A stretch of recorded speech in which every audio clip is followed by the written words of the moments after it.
Okay, before we get started here, I want to talk about a world tour that's going to be going on February 27th at Caroline's in New York City. There's a little battle going on between Sam Roberts, Brian Myers, and Matt Cardona. You might know him as, Ryder and Hawkins. But anyway, they are going to be performing live at Caroline's February 27th. Bell time is 7:30, and there's a little beef going on here. Because, you see, basically, Sam Roberts and Hawkins and Ryder, they each have collections. They have a lot of things going on, and there's a beef going on because Sam didn't even donate a toy to their holiday toy drive last year. And they say that Sam Roberts hates children. I don't know. But there's going to be a lot of surprise guests, and you get to see all three of these guys battle it out at Caroline's. You can go to carolines.com for tickets, and the only way to meet them is by getting the VIP ticket, and it's worth it. Trust me, this is going to be a good time, and you're not going to want to miss it. The World Tour, Sam Roberts, Brian Myers, and Matt Cardona at Caroline's, New York City. Don't you dare miss it. Welcome to Something to Wrestle With. Bruce Prichard. Well, you know. That's not a rib. She pooted. What a rib? No, There's no box of gimmicks. Rumor and innuendo. I don't deal in rumor and innuendo. And was he there? I was there. I don't give a shit. I ain't scared of shit. I ain't scared of shit. Fuck him. Fuck you, Bruce. I love you. Give me double cheeseburger, double cheese, double mayo, double onion, mother. Hey, it's Conrad Thompson, and you're listening to Something to Wrestle With Bruce Prichard. Bruce, what's going on, man? How are you? Rock and rolling in paradise. Man, I got to tell you, I am fired up about today's episode. We're going to be talking about The Undertaker from 2004 to 2006. And, well, he's been in the news lately. But before we get going there, we need a little help. If you support our show, well, we need your help getting some great advertisers. In order to find those great advertisers, we need to learn a little bit more about you. So if you enjoy the show, please do us this great favor. Go to podsurvey.com/wrestle and take a quick anonymous survey. That'll help us get to know you just a little better. That way we can show advertisers just how great our listeners are. Plus, once you've completed the survey, you can choose to enter for a chance to win a $100 Amazon gift card. Terms and conditions apply. But please do this for us today. It's absolutely free. It's quick, it's fast, it's easy, and it's the best way to support the show. It's podsurvey.com/wrestle. That's podsurvey.com/wrestle. Thanks for all your help. We appreciate you listening to the show, and we hope you're enjoying what we're doing. So take a minute and please complete that survey. podsurvey.com/wrestle. Bruce, let's talk about last week's episode. We got a ton of great feedback about the late, great Eddie Guerrero and what a momentous night it was when he finally became the world champion at No Way Out 2004. Well, what a great week it was for me last week to revisit that pay-per-view and revisit how special it was to finally put Eddie Guerrero, in my opinion, in a place that he deserved to be for quite a while. It was nice to go back and relive it. It was also nice for the reaction that we got from our audience, who also seemed to really enjoy going back and revisiting that special night. And it was nice to go back and do it. I saw some folks this past weekend who said the Eddie Guerrero stuff was great. And I was like, well, it was a whole thing, man. That whole show, No Way Out, was absolutely great in my opinion.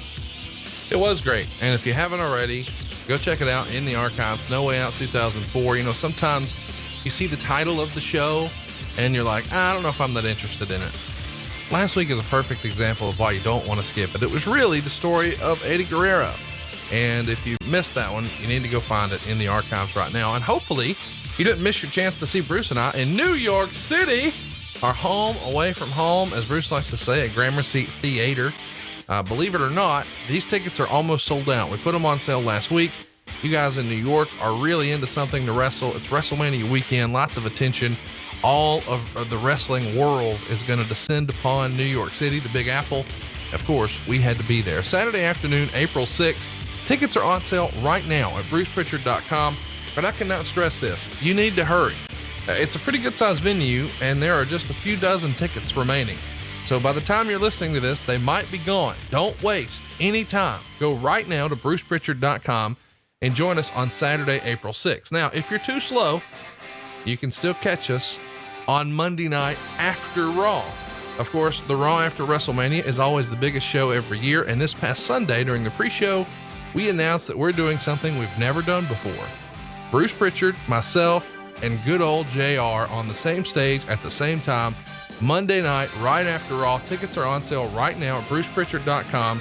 It's very near the arena, so if you're planning on checking out Monday Night Raw, you'll be able to catch us right after.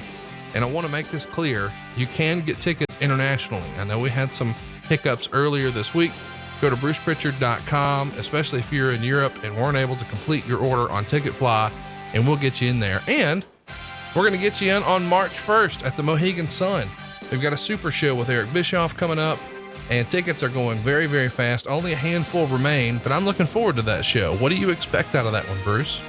I'm expecting hopefully some crazy appearances by some people. No guarantees, but it's going to be an awful lot of fun. I always like interacting with Eric because we were on opposite sides and we had very different perspectives on the Monday Night Wars. And through the years, we've become pretty damn close friends. So I always enjoy talking with Eric because it's a spirited conversation. But I like to get him hot too and piss him off a little bit, and always piss him off with, hey, we won comments. And that's always fun to piss Eric off. You know that. Well, it's fun to piss you off too. And I'm definitely planning to do that in Indiana. I can't believe we're going to Crown Point, but we are.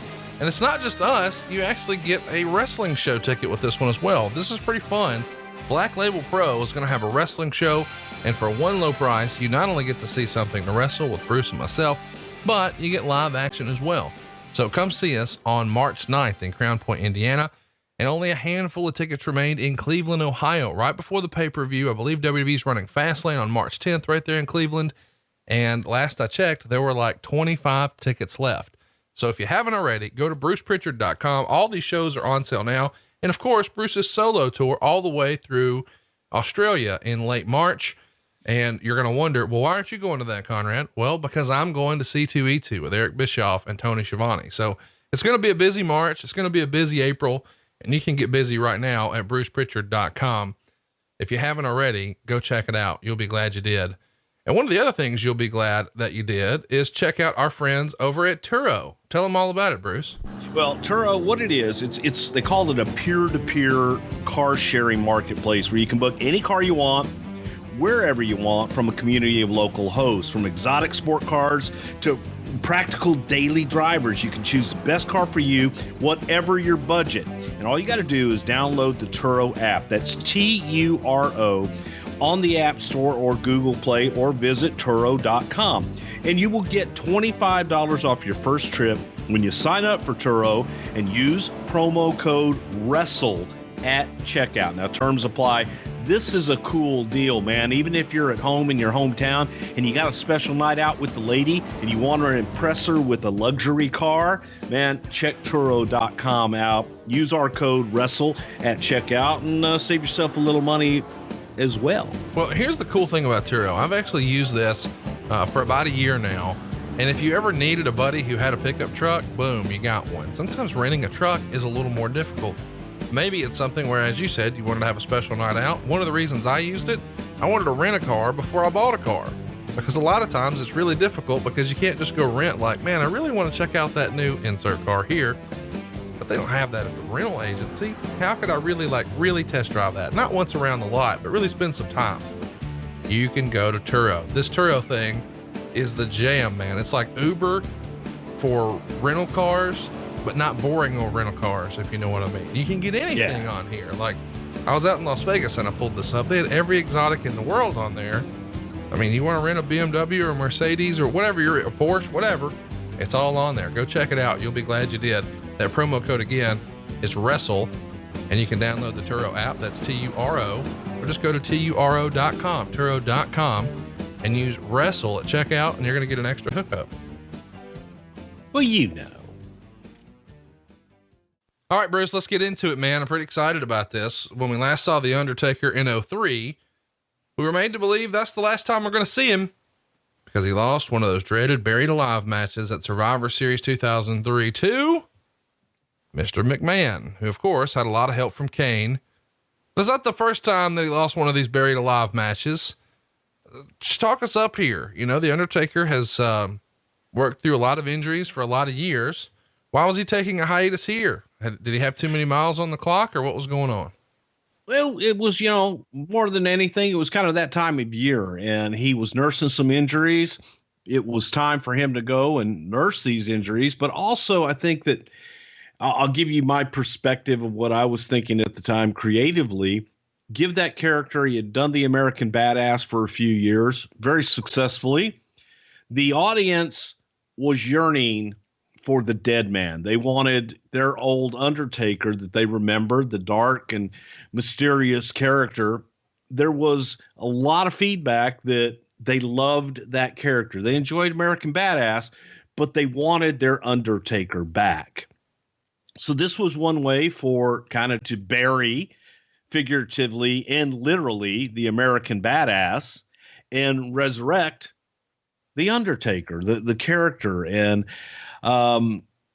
it also gave him time to go away, as JR would say, go away, learn a new hold, but come back fresh and get those injuries, give them time to heal up and have a brand new character on our hand on the other side.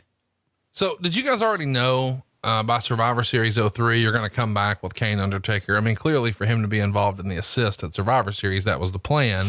When did that become the plan? Well, that was the idea. We needed someone. Look, you had to have a ready built opponent for him. That was why we put Kane in the match with Vince, so that, all right, there's a reason, there's a natural reason with the brother rivalry anyway. So by Kane being involved in that match and burying Undertaker, there's one more reason for Undertaker to come back and avenge his loss against his brother. So yeah, we did. We had an idea that he was going to come back. He would come back and avenge Kane. And it's an easy, ready-made match. And I got to tell you, man, Mark Calloway hated the idea. Absolutely hated the idea of coming back as the Deadman, because he thought with the American Badass character, it was multi-dimensional, and he wasn't doing the head snaps and everything. He could work and go out and have a different style of match. And he felt that if he came back as a Deadman, that he would have to go back into the Deadman persona in the ring. And we all felt, look, let's give them that at WrestleMania, the old Deadman, but then you can evolve in the ring, in your work. You can work like the American Badass, but you're the Undertaker, and you're in the old garb. And it was a battle. I mean, it was a multi-month battle to really convince him that this would work. And he didn't think that people wanted the Deadman back. He really didn't. And he just wanted to continue on with American Badass and felt that it was a step back to go to the old Undertaker. Ultimately, how do you convince him? Oh, geez. I could say a lot of begging, but it was a constant dialogue of, we could do this. And he would come up with, all right, what if I'm presented with this situation? How would this Undertaker react?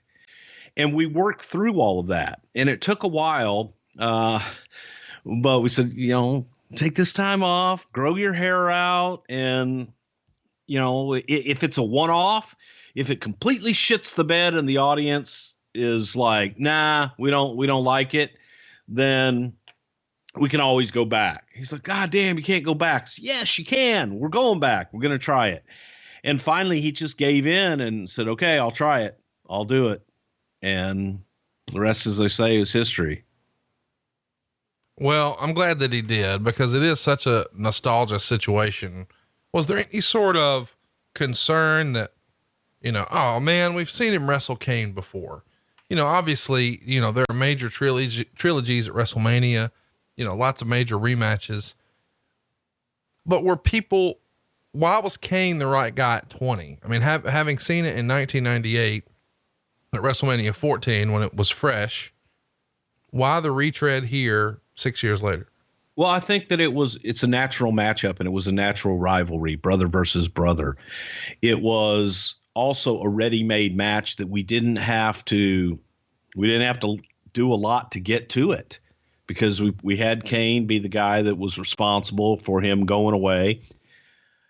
And I think people would naturally accept Kane as the adversary to Undertaker in this role. It was about nostalgia, and it was about kind of a celebration. It was WrestleMania 20. It was a big deal. And in our mind, this was a match going back, it wasn't at WrestleMania 10. No, but it was a little nostalgic in a lot of ways. You're getting the character of Undertaker back, and you're getting the old rivalry of brother versus brother back one more time. Let's talk a little bit about the way you bring him back. Royal Rumble 2004, the Undertaker's music plays, the lights go out. When they come back on, Kane's distracted. Booker T eliminates him from behind. On the January 26th Raw, while Kane's in the ring, we hear the Undertaker's gong again. It distracts Kane. So we're starting to plant the seeds. And we've talked about this recently, but I want to touch on it again. At a time where Vince is holding meetings before Raw and Smackdown, sort of going off about leaks for storylines to the media, the Smackdown magazine gives away the return of the Undertaker. Talk us through why that's different. Well, because we planted it, it was our magazine, and we felt that by putting it out in our magazine that we were going to eat it. There wasn't as many subscribers to Smackdown magazine that were going to see it in advance. So we said, okay, what's the worst that can happen? Do we wait, 4 to 6 weeks for the next issue to come out, or do we get it out to them early? And it was out maybe 10 days before we made the announcement on television, but it was planned. We did that knowing full well that the magazine was going to be in the hands of subscribers and potentially out on the newsstands before we announced it. And we felt that, that's okay. We're doing the teases. They know he's coming back. Just bite the bullet and do it for our magazine. If it had got out elsewhere, then, that is what it is. But we knew it, and we felt it was important enough that we would eat this one. Talk to me a little bit about, because you said something I found interesting there when you said, well, there weren't that many subscribers. I mean, clearly it's going to make the internet right away, right? I don't think that at this time in 2004 that the internet, yes, it was, but I don't think it was even as big of a deal as it became. But we knew that was going to happen. We knew it was going to get out there, and just kind of accepted it. So the subscriber base was what it was. But when you look at the subscriber base versus the television audience, obviously the television audience is a whole lot bigger. And if a few people get it early, then they got a scoop. Wade Keller wrote something that I've wanted you to respond to for a while, and I'm glad we finally get to cover it. Brock Lesnar isn't alone in worrying about The Undertaker returning to television as the Deadman character. Wrestlers suspect that Taker is going to squash Kane at WrestleMania and then beat Lesnar in a series of house show matches, assuming Lesnar stays on the road. Worse yet, the wrestlers fear that Taker is going to squash all the heels before turning heel himself and then squashing all of the baby faces. While that may sound like paranoia, wrestlers point out that Taker does have a track record of doing this. Quote, "Who wants to work with a babyface who won't sell?" asked one wrestler. "They tell you in the meetings to slow down and sell holds. Now we're supposed to work with a guy who won't sell anything. He would sell a lot during his American Badass days, but this is not American Badass. What say you?" No, it wasn't American Badass. However, they didn't know, nor did we at the time know how that character was going to evolve and how it would change. they thought that, okay, we're bringing back the old character of the Deadman, the Undertaker. And it was a lot of paranoia. It was unnecessary paranoia because nobody knew what the hell we were going to have on that side. But it was, in our minds, we'll get through the WrestleMania match, but then this new Undertaker, he came back, cut promos, and he worked differently, and he did sell, and he did have vulnerability because you had seen that in the American Badass, but no one else had really seen that yet. And the fear was, I think the paranoia in the locker room was that, oh God, we're told to do this, but it's okay for him not to sell what we do. And that wasn't going to be the case, but I think that fear was valid, and it was taking place in the locker rooms because guys came to me and asked about it, but it was not to be seen yet. I was like, just wait and see what happens. Let's get there first. Well, I was always curious about your take on who wants to work with a babyface who won't sell. Let's get to WrestleMania 20. It's about March 14th, 2004. You can go ahead and mark your calendars now. I know we've had lots of requests. Are you going to cover it? Yes, we are. We're going to cover it on March 15th. So if you haven't already, mark your calendars. That's the plan. The Undertaker gets a win here in just under 7 minutes. He beats Kane. Kane comes out first, of course. This was a cool entrance set. I really enjoyed it. The match sort of is what it is, though. It only got 2 stars from Wade Keller. He says, nice spectacle match, but I'd say overall, actually a bit of a letdown. Taker just didn't show enough vulnerability, so there wasn't a ton of drama or he ever felt he was in jeopardy of losing. His pinfall win didn't get the type of pop you'd expect given all the buildup as a result of that inevitable feeling that was there all along. Ross reminded viewers of his undefeated record at WrestleMania, 2 stars. What say you? I thought the match was okay. It wasn't one of their better matches, but I don't know that in the big match scenarios at WrestleMania, I don't think that Taker and Kane had their best matches.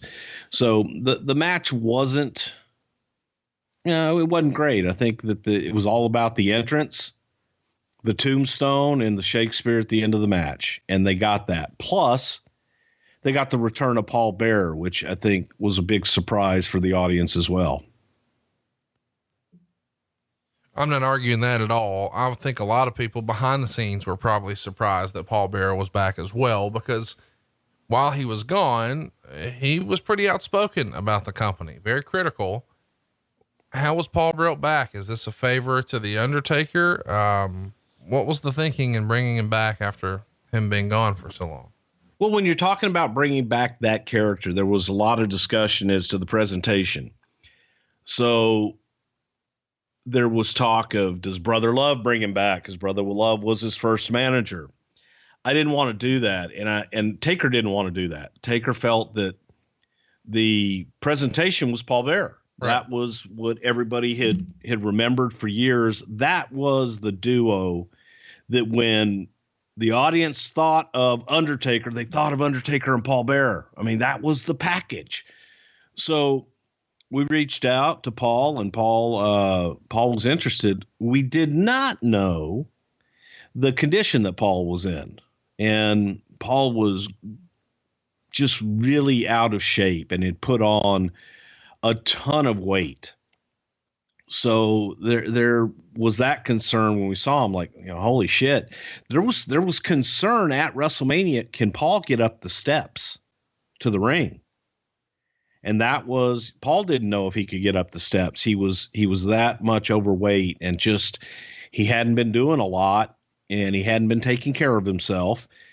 So that, added to a lot of things in the future. But that first time you see him back, it was a big surprise for Paul to be there and to hear the, oh yes, just, one more time and get it out there. And Vince thought, if nothing else, it's a one-off at WrestleMania. But we thought, Paul's back, and let's use him for a little while. Well, I'm glad he was back. It certainly added something to the character. I mean, if you're going for nostalgia, that's what it should be. Let's talk about Kane here for a minute, because much has been made about the streak And you could argue that, and I know in hindsight, people were probably going to crap on this, but I think you could argue that maybe it made sense that if someone was going to end the Undertaker streak, it should have been his brother. Was that ever discussed that you remember, Kane perhaps being the one to end the streak? It had been discussed, but certainly not here. This was the return of the Deadman, and there was never any discussion one way or the other that Undertaker would not be victorious on this night. You know, this whole thing was meant as the return of the Undertaker victory. And in a lot of respects, it was not a squash match by any stretch of the imagination, but this match was done and laid out to be the return of the Undertaker and for him to look great.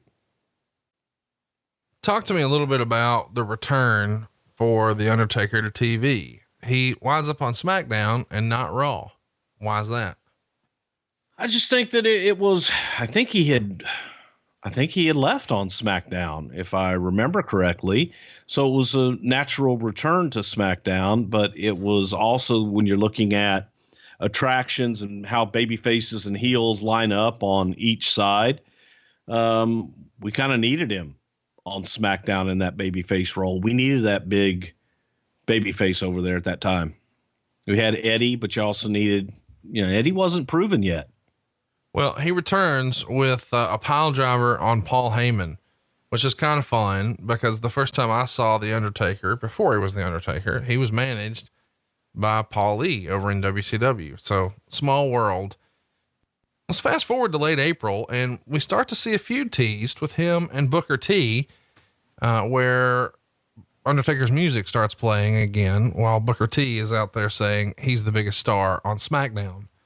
The next week on SmackDown, Booker would beat Billy Gunn, and then Taker comes out and Booker hits him with the urn. So we're off and running. Why was Booker the right logical first opponent for the Undertaker returning to SmackDown? Because it was new. It was new and it was fresh. It was something that, we hadn't done before. And it was kind of a good way to get started. We knew Booker would have pretty good matches with him and felt that would be a nice way to get Taker back and get some wins on his first night back. We'd done the Kane thing. That was a one-off at WrestleMania. We needed somebody for him to work with. Let's talk a little bit about something else that's reported in the Torch, about Mordecai, which I've really looked forward to talking about. Now it's finally here. Wade would write, Mordecai is a creation of Bruce Prichard, who pitched the idea to Vince McMahon and Undertaker. The eventual plan is to feed Mordecai to the Undertaker. And there's been some grumbling in the office that Kevin Fertig, who plays the character, had plenty of charisma before the WWE quote unquote ruined him by overhauling his look for this role. On a side note, Fertig actually had black hair prior to this gimmick, and some insiders point to Prichard as the primary reason for SmackDown's recent string of subpar shows. They say Prichard has been manipulating his way into more power by bad-mouthing co-writer Dave Lagana behind his back to Vince McMahon. The return of The Undertaker has also helped Prichard's cause, as Prichard has long been considered one of Taker's main inner office allies. Your response? Prichard was a fucking asshole. Well, piece of shit motherfucker. That's unanimous. I mean, I even heard a guy say once that he would take a bullet for Tom, but put one in Bruce. Well, who wouldn't? Mordecai, I don't know if that was 100% my creation, but I sure as hell had a lot to do with it. It was Kevin Fertig was in the developmental territory. He was a big kid, had a lot of promise, and looking to bring him in. And the idea, again, I like to look at black and white, good and evil, and very, very clear. I don't like gray. And Taker had taken a liking to Kevin Fertig as well. So as we were talking, as we do, you would talk to talent, you would find out about their life, their history, and what brought them to the business, what made them tick.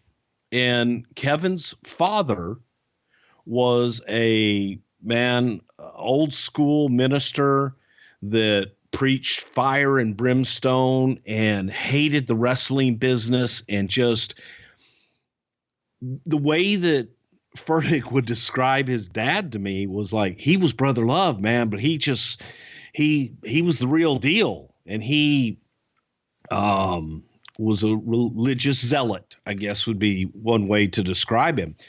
So Kevin had this idea of being almost, try to be a quiet version of his dad through going back and forth. We came up with Mordecai. There was a guy named Dan Madigan who also was on the team that was infatuated with the Mordecai character. He's the one that did all the vignettes with Mordecai coming in before we actually paired him up with the Undertaker.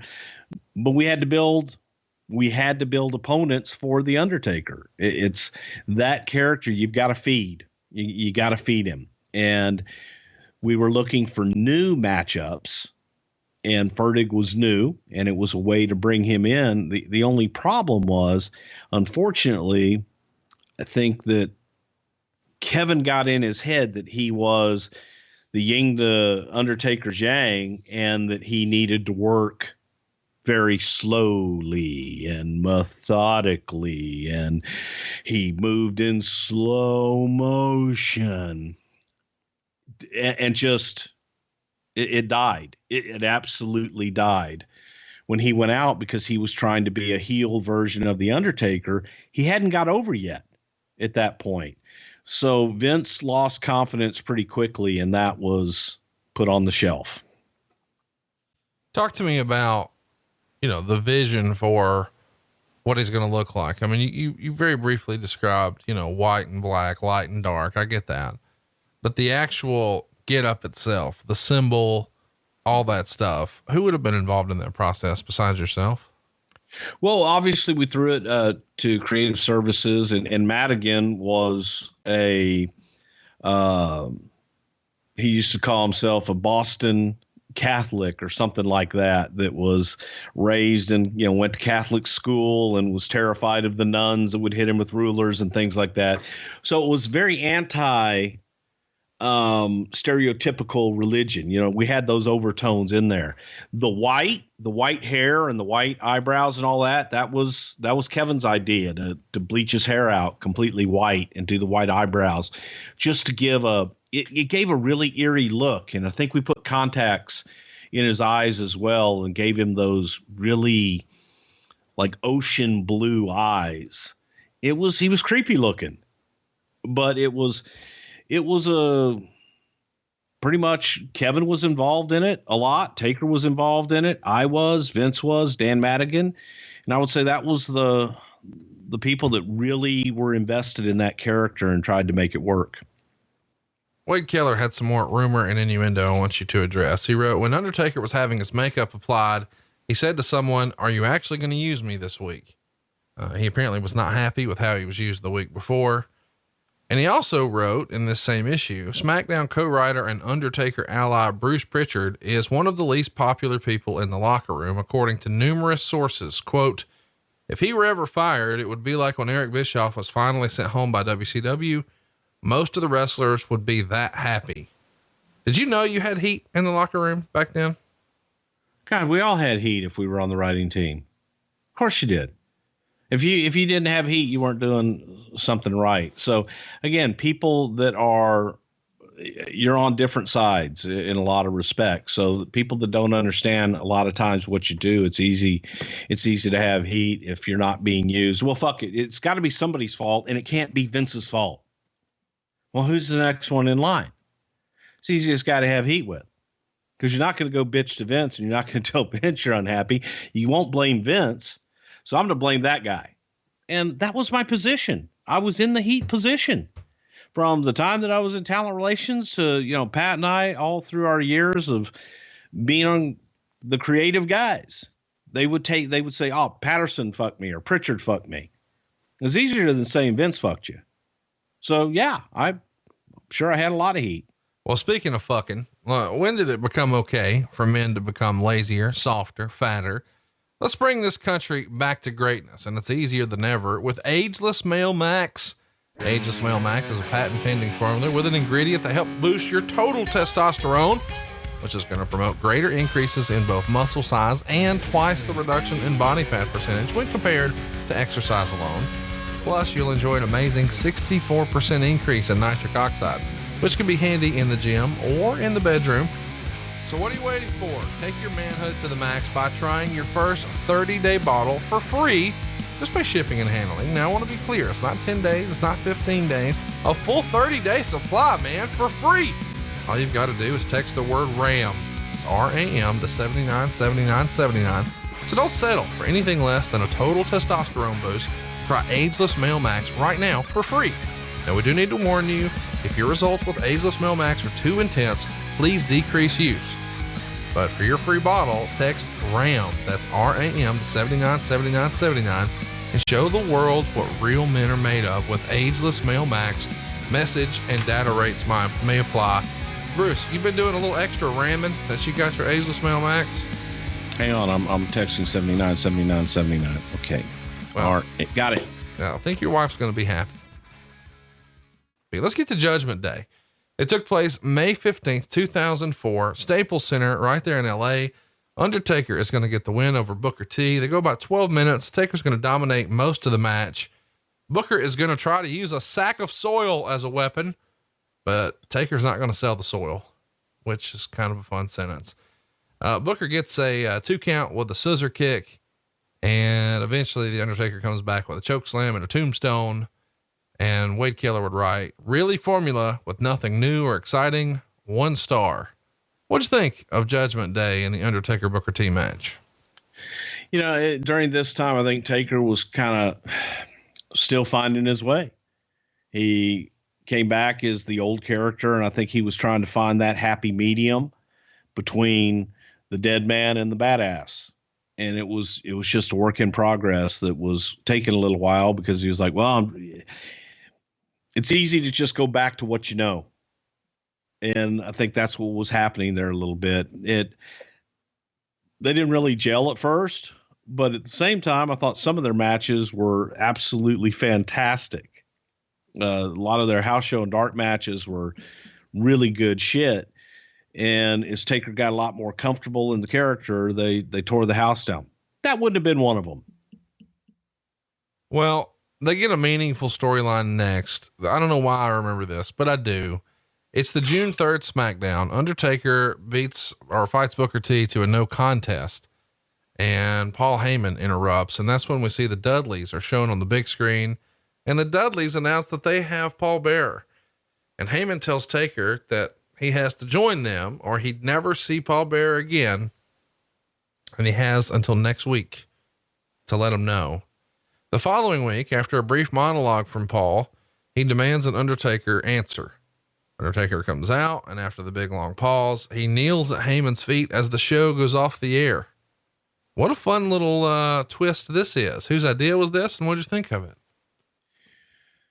Well, it was Vince's idea from the standpoint of we had to do something to get rid of Paul. Paul was not healthy, and Paul was not able to go on the road.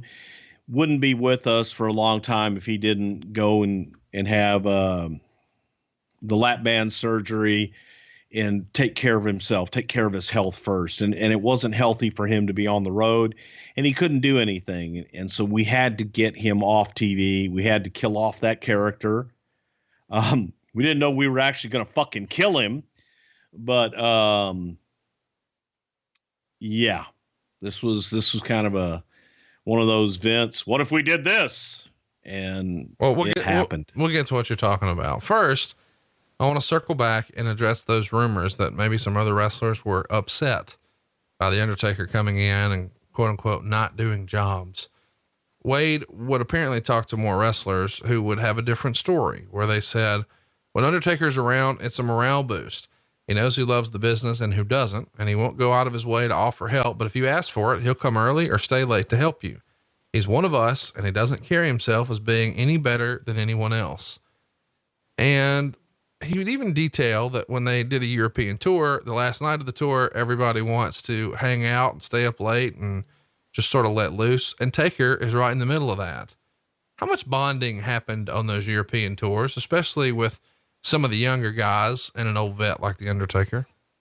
God, you're together all the time. You're on buses and airplanes and you're traveling kind of like a sports team, a basketball team or football team, but you are with each other morning, noon, night.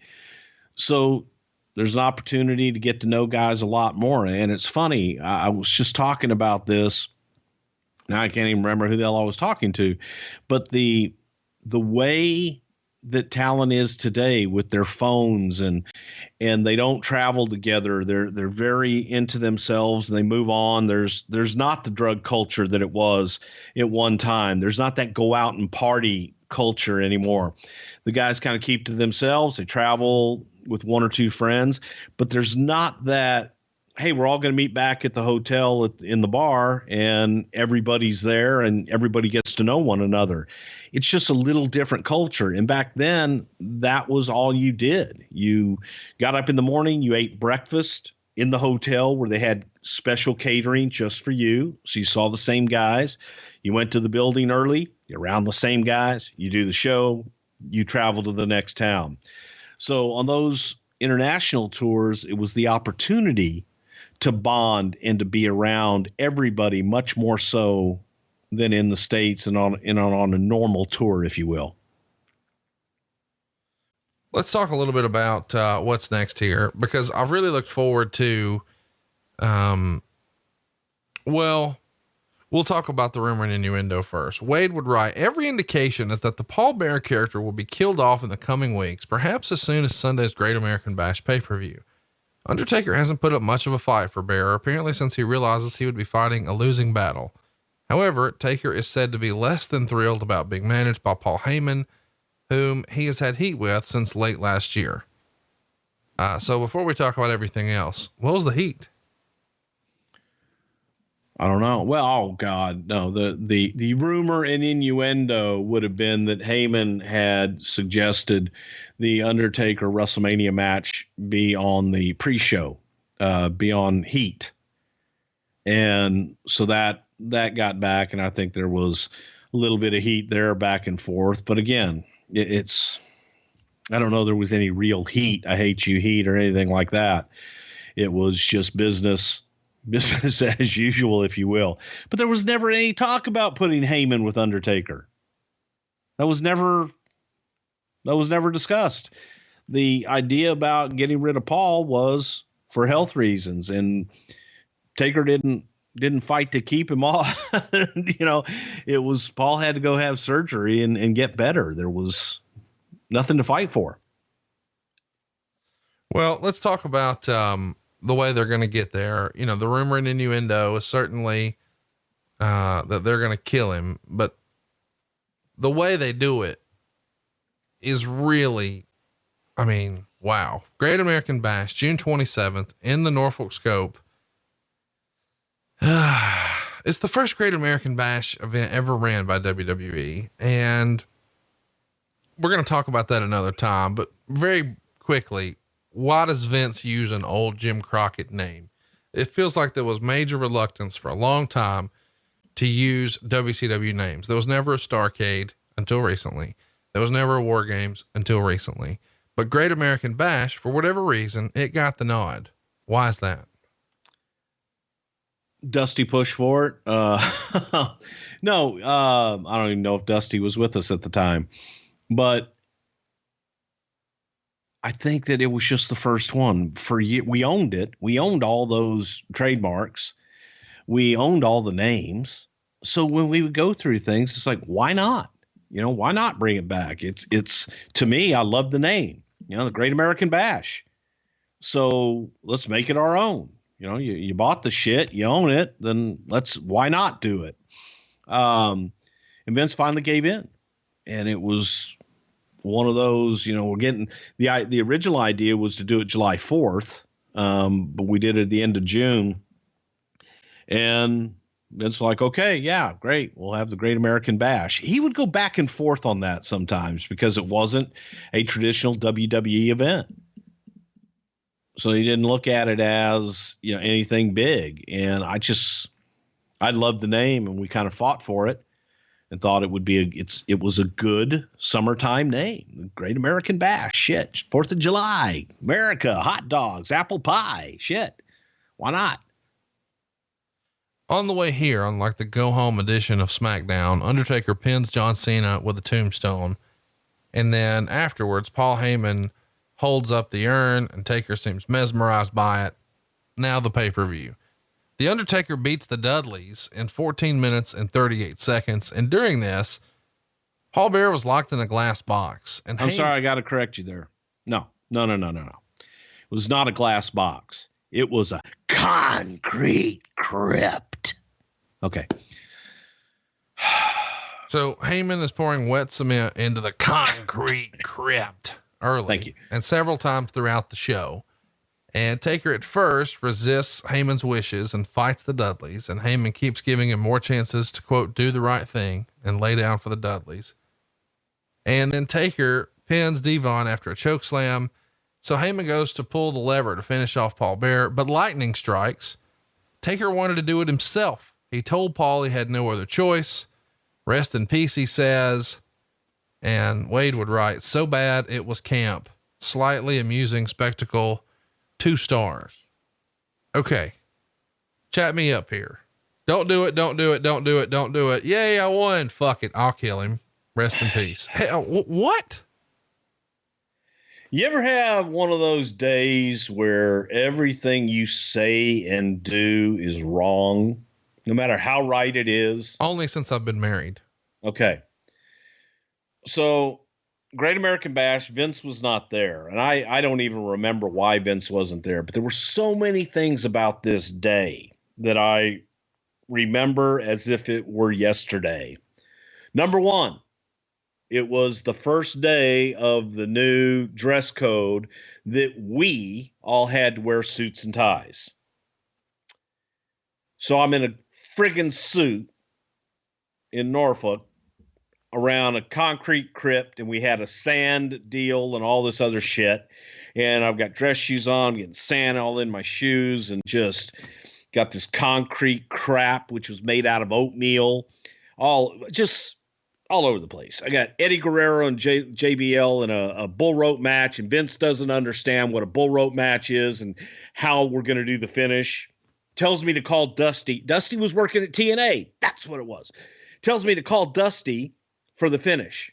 Get a finish from Dusty. Call Dusty and get a finish from him. All this shit's going on. And since Vince isn't there, everything's being done over the phone. And he's like, you hang up with him and he calls right back. We knew we were gonna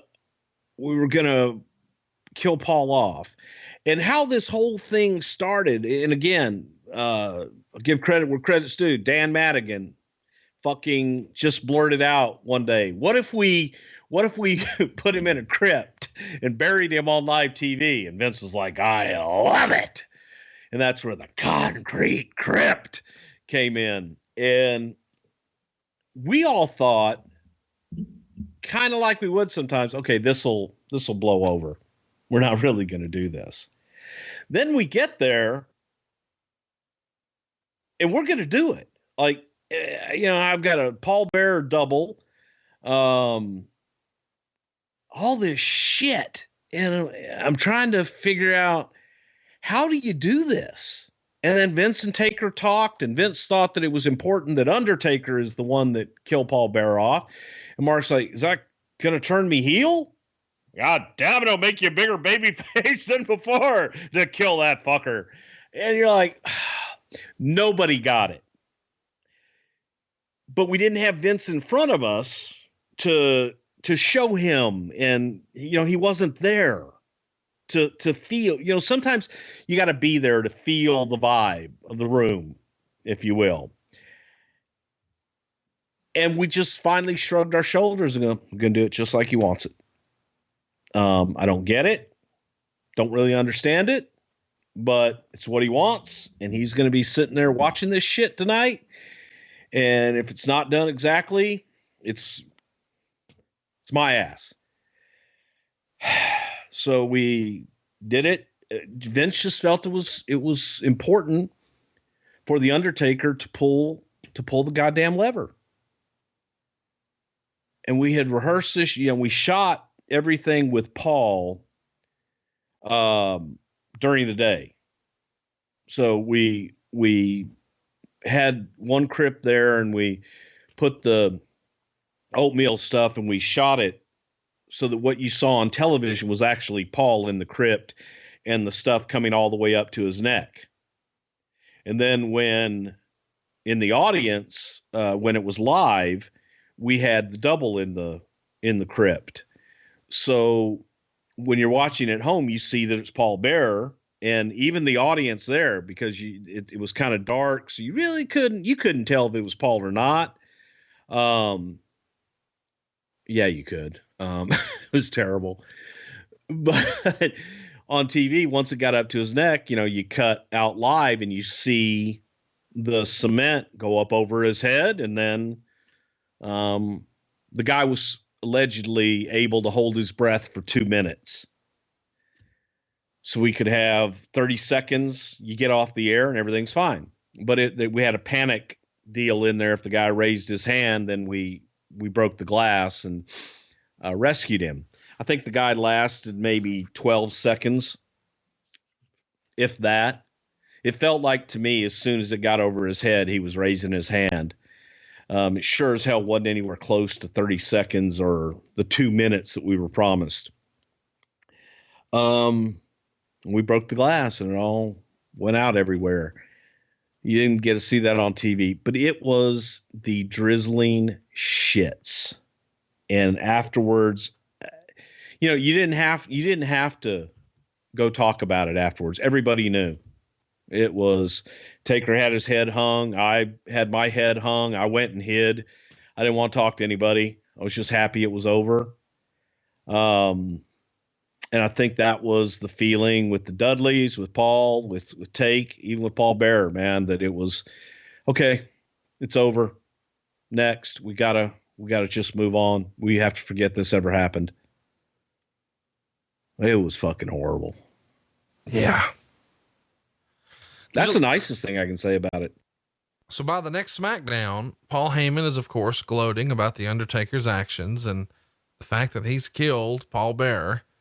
And the Undertaker says that now he can release his fury against Heyman because his conscience is out of the picture. What do you think of that explanation? Sure. Okay. I mean, you had to address it somehow, and it's like, no, I did it. So no, it made no sense. None of it made sense. And it's kind of like treading water in mud. Yeah. You're not going anywhere. It's like, fuck. Terrible. The next week, Josh Matthews interviews Paul Heyman backstage. He says he has a message for the Undertaker. And then in the ring, he does a promo begging for forgiveness. And he asked the Undertaker to have pity on his wretched soul.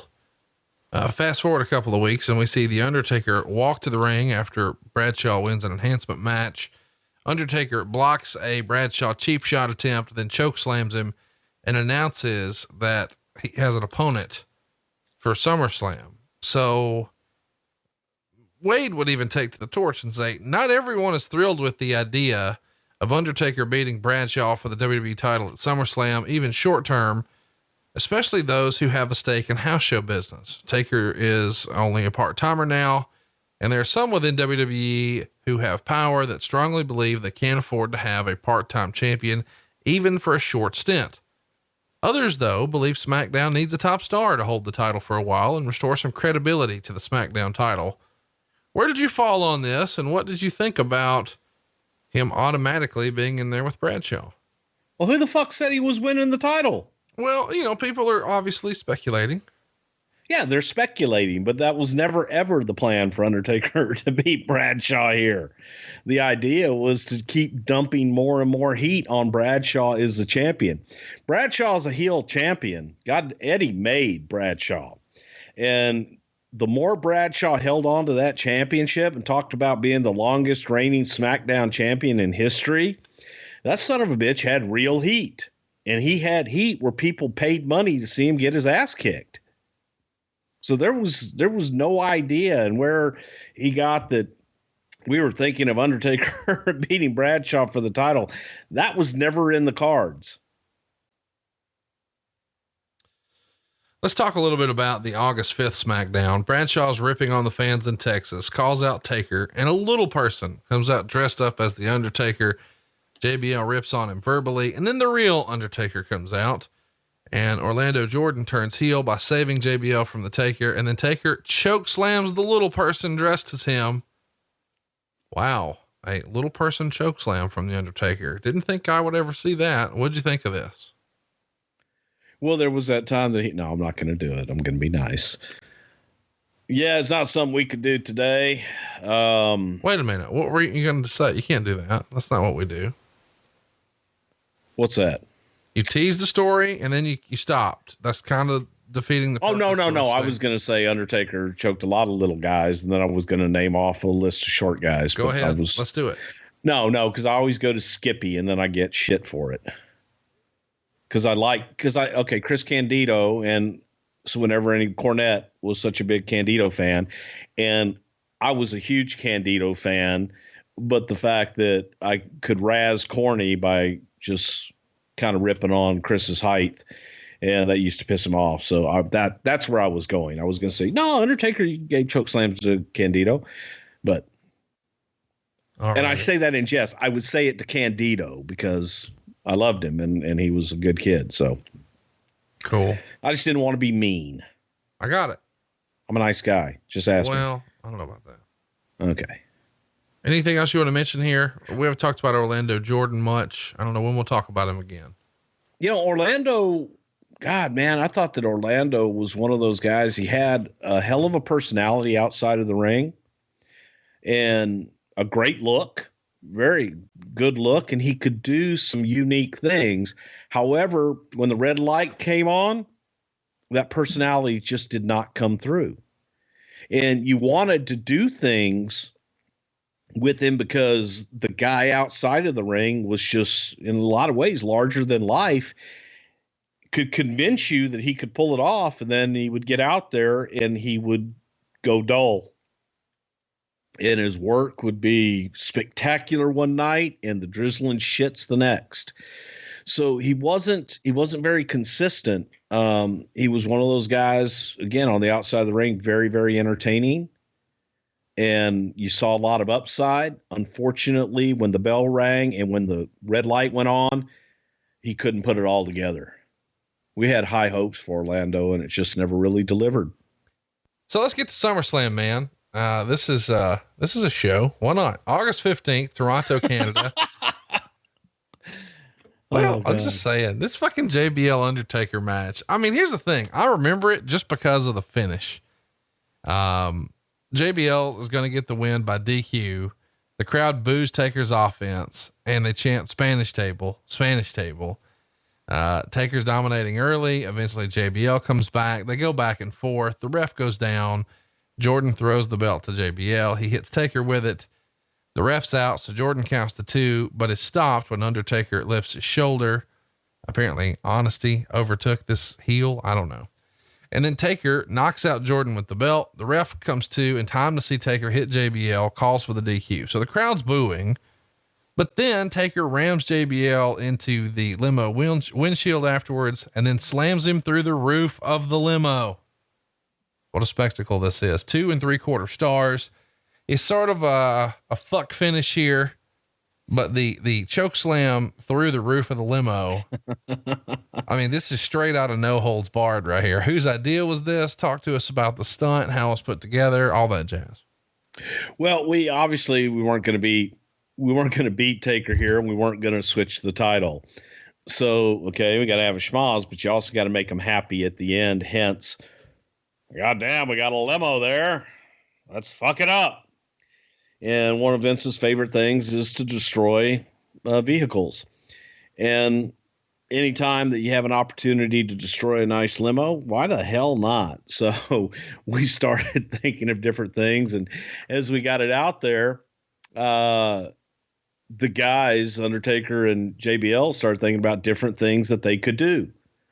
what could they do to make this spectacular and make it over the top? And that's how they came up with it. And that last shot, going through the roof of the thing's awesome. Was there any consideration into putting the title on Taker here at all?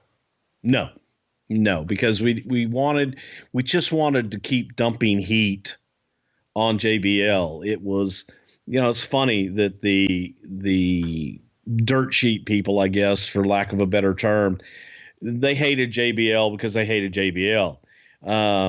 But here was a character that had real heat, like the kind of heat that people, like, as I said earlier, would pay money to see him get his ass kicked. They didn't like him. It wasn't fun heat. They weren't gonna, cheer. They wanted to see him get his ass kicked. They enjoyed seeing him get his ass kicked. So it was a building process, and this was something that we had committed to and felt that this character was getting over, and we didn't want to disrupt that flow, and Taker didn't need the belt at that time. Let's talk about the original finish. It was reported in the Torch that the original idea was to have John Heidenreich interfere, which would then allow Taker to move into a program with him, but that Undertaker successfully lobbied for the finish to be changed. And then as a result, the program with Heidenreich was postponed. And I guess we should mention that Wade wrote, the belief among many wrestlers in WWE is that the Undertaker, quote, manipulated his way into another SummerSlam pay-per-view main event payoff. Do you want to address the payoff thing first, or what about Heidenreich? Well, that comment's just silly. I mean, it's a stupid comment. That was a hot match. That was something people were going to pay money to see. You want to see Undertaker versus JBL. And the Heidenreich stuff, we had talked about a program with Heidenreich. Poor Undertaker, every time that there was another big guy, it was, we would fall into the same trap that we used to fall in with Hulk. Hulk liked the big guys and the monsters, so he could sell and make the big comeback and squash the monster. And with Undertaker, he was so big and dominant for so many years that you had to have the big monster heel to go against him. So you got a big guy like Heidenreich, and you think, well, Taker can get him through it. And that was the curse of the Undertaker. You would put him with the King Kong Bundys and the Giant Gonzaleses of the world because they're big guys. It's a threat to the Undertaker. How do you have a credible threat to the Undertaker? So, Heidenreich, we had started with Heidenreich, and Vince was like, God, he's just not ready yet. Vince didn't have the confidence in Heidenreich at that time. It was just something that he wasn't ready to do it. Wasn't ready to pull the trigger yet. One of the things I wanted to ask about was this promo that happens right after this JBL choke slam through the top of the limo. The next SmackDown opens with JBL coming out of his white limo with a little help from Orlando Jordan. He's wearing a head halo, a plastic body brace, a neck immobilizer, but the best part is the cowboy hat is on top of the head brace. So it's several inches over his head. It's fucking hilarious. He's struggling with each step. He's ripping on Canadian fans and the Canadian Army. When the Undertaker steps out onto the stage, JBL falls in fright. He can't bear to face the Undertaker. What a visual this is. This fucking hat on top of the halo. It's hilarious to me. Yeah. John wasn't afraid to get out there, man. John wasn't afraid of looking ridiculous because he could get his heat right back. And it was a little absurd, but it got the message out there. We wanted to put him in a full body cast, just all the way, legs and everything. Obviously he couldn't walk and get into the ring like that. So we had to just go with the upper body, but it was discussed, man. Let's go all the way with that son of a bitch. But it was fun. It cracks me up. I don't know what's going on with Wade Keller, but he apparently hates the Undertaker because anything negative about the Undertaker made print. I'm noticing that. He wrote, around this time, of course, is when you guys started implementing a dress code. And he says, Undertaker was not complying with the dress code during the Australian tour, according to fans who saw him entering and leaving the arenas. Most, but not all of the wrestlers were adhering to the code. Now I mentioned this because eventually Wade would report that Taker came around and started to follow the dress code, but he was certainly slow to get there. And since he's always been talked about as a locker room leader, I wanted your stance on, did Taker think that that applied for everyone but him? How much pushback was there about the dress code? What do you remember? That Vince told him he wanted him to dress like the Undertaker, and that the dress code didn't apply to him in the way that it applied to everyone else. Same thing with John Cena. He let Cena wear his shorts and his tennis shoes and the jerseys and all that shit. That's how Cena dressed out of the ring as well. Those two guys were exceptions, and that Vince felt that with them that they were okay. And Vince says it wasn't anything that they went to them, and Undertaker on his own was like, well, shit, if everybody else is got to do it, I don't have a problem doing it. And Undertaker did, start dressing in slacks and everything else. But in the beginning, Vince was like, no, that doesn't apply to you. I want you to be the Undertaker in and out of the ring. Your black jeans, your black boots, and, that's how he dressed. But it wasn't, the only thing he was ever out of code that I can remember is jeans. And they were black jeans. So that's pushing it a little bit on old Wade's part. Let's get to the No Mercy pay-per-view. It goes down October 3rd, East Rutherford, New Jersey.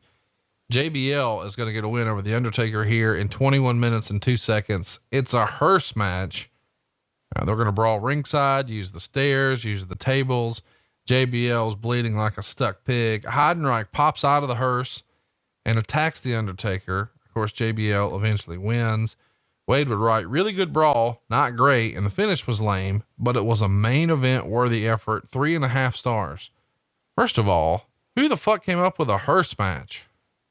The original idea was an ambulance match, so that they had to fight back to the ambulance and the loser would leave in an ambulance. But then as you say that out loud, you realize, well, shit, it's Undertaker, should be in a hearse.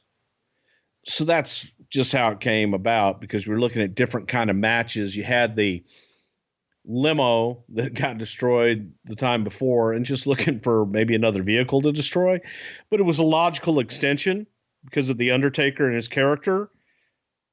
Instead of an ambulance, you leave in a hearse. You just get there eventually.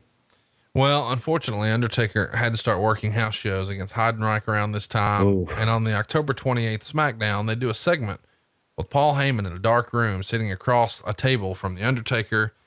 Undertaker lets him know that bygones can be bygones, and I'll give you a pass with Paul Bearer, but don't think for a minute I won't take you out. And then eventually signs this contract for a match with Heidenreich.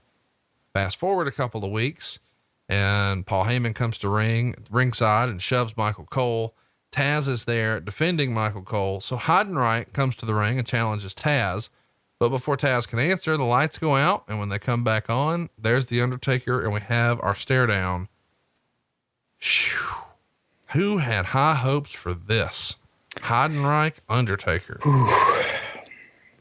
He's a big bastard. Man, you gotta, it's funny. People a lot of times will say, oh, they never give us anything new. We want new. Well, you're getting new. Sometimes new isn't necessarily better. And we were trying to give them new. We were trying new things out, and it wasn't necessarily better. Heidenreich was new and figured if he had a chance, then Undertaker can get something out of him. If he doesn't have a chance and he can't do something with Undertaker leading him, then maybe this business isn't for him. That was the idea behind it. So we looked at it, and you got to try. You got to try. I mean, at some point everybody can talk about, oh, well, it sucks. You're not giving anybody new a chance. You give them a chance and they shit the bed, then you move on. But that's what it was. You're trying something new, and not everything's going to work. Yeah. Well, this one didn't, but hopefully everything's working at your house. And if it's not, let me tell you, Blue Chew is your hookup. I'm talking about sex, good sex, fellows. That Heidenreich sex, that sneak surprise sex. You know what we're talking about. Guys, remember the days when you were always ready to go? Well, now you can increase your performance and get the extra confidence in bed that you need with BlueChew.com. BlueChew.com brings you the world's first chewable with the same FDA-approved active ingredients as both Viagra and Cialis, so you can take them anytime, day or night. And since they're chewable, they work up to twice as fast as a pill, so you're ready whenever the opportunity arises. This isn't just for guys with a dysfunction, it's for any guy who wants to enhance their performance in the bedroom. And Blue Chew is prescribed online and it's shipped straight to your door in a discreet package, which means no in-person doctor's visit, no waiting in the pharmacy, and best of all, no more awkwardness. Blue Chew is made right here in the USA, and since it ships direct, it's cheaper than a pharmacy. Tell everybody how they can get their dick real hard, Bruce. Well, and the best part of it is all, as Conrad just said, yeah, you're not waiting in line. You don't have to go to the pharmacy and say, oh yeah, that's my prescription right there. They send it directly to your home. And all you have to do to get yours is visit bluechew.com. You get your first shipment absolutely free when you use our special promo code Wrestle. All you got to do is pay $5 shipping, and they're going to send it directly to your house. That's bluechew.com, BLUECHEW.com. Use our promo code Wrestle to try it absolutely free, and your lady's going to love it. You're going to love it, and it is called Blue Chew, and it's the better, cheaper, faster choice. You know. It's kind of fitting we're talking about the Deadman too, because they say eventually rigor mortis will set in. So this is like the living version of rigor mortis for your dick meat, right? Exactly. You know, I was talking to Tony Schiavone the other day, and he told me that Blue Chew got him so hard a cat couldn't even scratch it. I don't even know what that means. What does that mean, Bruce? That's a Southern term. Okay. So the scratch like the scratch. Cats like to scratch, them posts, things like that. And Tony's was so hard a cat couldn't scratch it. Does that mean it's good? Well, I understand Blue Chew's great. Okay. I'll have Tony send you some pictures. Okay. All right. So let's get to the match here. Survivor Series, November 14th. The Gund Arena. Undertaker beats Heidenreich with a choke slam and a tombstone. Put us out of our misery here, Bruce. What do you remember? Thank God it's over. That's exactly what I remember. It was one of those where you're watching it going, fuck, please just go home. Please just go home. And nobody get hurt. And that's all I remember from it, was thinking, just tombstone, please tombstone him, go home. Imagine if what you remembered most for in wrestling was simulating rape on Michael Cole. I mean, is that not Heidenreich's legacy? Yeah, that and his Alabama doink stuff. I can't believe you went there, but that was quite the spectacle. November 18th, we see a Smackdown with JBL with Orlando Jordan gloating about retaining the WWE title. Booker T interrupts, then Eddie Guerrero joins in and demands a title match. And then the Undertaker reveals himself, and Teddy Long says all three can face JBL for the title in a 4-way match at Armageddon. On the way there, we see, something kind of fun. JBL and Orlando Jordan beat Eddie Guerrero and Booker T, and Danny and Doug Basham interfere from the crowd, leading to JBL getting the pinfall win over Guerrero. They're disguised under lucha masks, and when the lights go off and back on, the Undertaker is standing mid-ring and he beats up JBL and Jordan. So we're building towards something fun here. It's Armageddon, December 12th in Atlanta. JBL gets the win in a 4-way here over Booker T, Undertaker, and Eddie Guerrero. Wade would say it was a solid 4-way match, including some ladder spots. Taker kicked out after 2 Guerrero frog splashes. Heidenreich interfered late to hurt Undertaker's chances, and the end saw some dramatic near falls and signature spots, leading to JBL surprising Booker with a clothesline from hell for the pin. 3 1/4 stars. I actually watched this match for the first time in a long time. I mean, probably since it happened. It's actually better than I remember. I didn't hate this. A lot of talented guys in here. It does feel like they're sort of thrown together, but with this many talented guys, I mean, it's not really a surprise that it would be that good, probably. Well, to me, the surprise is 4 ways can be clusterfucks. Right. And they actually got through and made it logical and watchable. So it was pretty damn good. And you look at the talent involved, and as you just said, it has every right to be pretty damn good and should have been pretty damn good. So in that case, still, as you're going through that whole thing, I'm laughing when you're talking about Teddy Long coming out and making the match for Armageddon, and I'm getting ready to interrupt you, and you went right there to the tag match on SmackDown, because there was a time where we would joke every SmackDown with Teddy Long coming out and going, hey, player, and I'll tell you what I'm going to do. We're going to have ourselves a tag match tonight. And it got to the point where it's like, we got to get that spot in somehow, some way. Teddy's got to get his shit in. All right, player. It was a tag match. I love you for that. Holla, holla. Do you have a Teddy Long impression for real? Like, can you really try? I mean, obviously he made a lot of tag team matches, and he used to put people up against the Undertaker, and those became memes and the funny little dance. Have you really tried to apply a Teddy Long voice? Could we work on that for the show? Well, we can try. It just kind of went every time, because I produced all this shit backstage with Teddy for so many years, and he would walk in and I was like, all right, player, here's what we got. No, that's about it. It was like, holla, holla. And every holiday I get a holla, holla, Master Bruce. And Teddy Long was, God, he was so fun and so easy. You gave me shit. You walked away, you came back to do it, and he nailed it every time. And I can only remember Teddy having like one or two bad nights in all those years I worked with him. Teddy Long was the guy that, in my opinion, should have had a job for life, just because he was so easy to work with and was never a problem. On the December 25th SmackDown from Iraq, Undertaker beats Heidenreich by count out, hits him with a tombstone, and then Heidenreich gets out of the ring, walks around, and is counted out. Pretty ending to the Undertaker's 04. Rather forgettable year in his career overall, wouldn't you say? Well, no, because it was the return of the Deadman. So as far as some of the matches and shit in between weren't that great, but to me it was a big year because it brought back the Deadman character. So for that, I remember it and I go, okay, that was pretty cool. And not all the programs were all that great along the way, which seemed to be the curse of the Undertaker at times.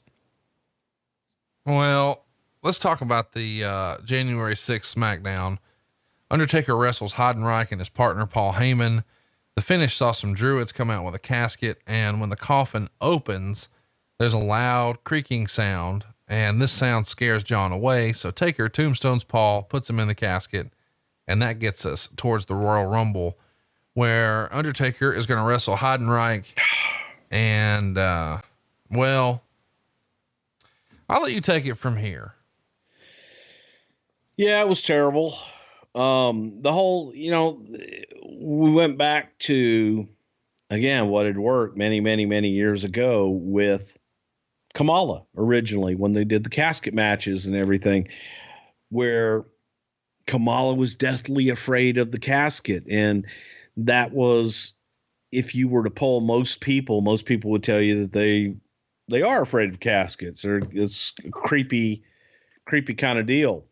So the whole story behind it was Heidenreich being afraid of the casket. And yeah, it was the shits, man. Vince wanted to get more in, and unfortunately we did, and it just didn't work. And it wasn't the best. I think people kind of go back and remember that time as Giant Gonzalez all over again. Yeah. And here we've got Gene Snitzke. Yeah. Who's going to do a run in here. And, yeah. Well, we had a lot of young talent, and we had guys that were injured and not a lot to work with. So you go in and you take guys that are on the roster and you try and make them, give them an opportunity. And Gene was a big, athletic, nasty-looking son of a bitch. And when they start double teaming the Undertaker after the Undertaker had, the triangle choke on Heidenreich, like that was going to be it. Here comes Snitzke. And when they try to put him in the casket and sort of team up against our hero, who's in the casket but Kane, pretty basic, but the crowd goes bananas. And it is better than it actually sounds, especially when you see the reaction from the crowd. Your boy Brian Alvarez would say this was really bad, but it could have been way worse.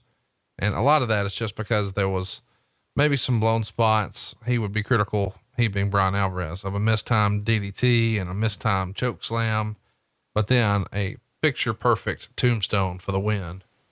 Overall, you pleased with this segment of the casket match? Yeah. Fuck. I was pleased it was over. All right. No Way Out, February 20th in Pennsylvania. Here's a fun match that everybody probably forgot. Undertaker versus Luther Reigns. And Jindrak gets ejected before the match even starts. Brian would write, perhaps for excessive suckiness. Yeah, this is not the best match ever. And when it was over, Brian would write, this show needs a miracle. As you can imagine, DDT, tombstone, that's the finish.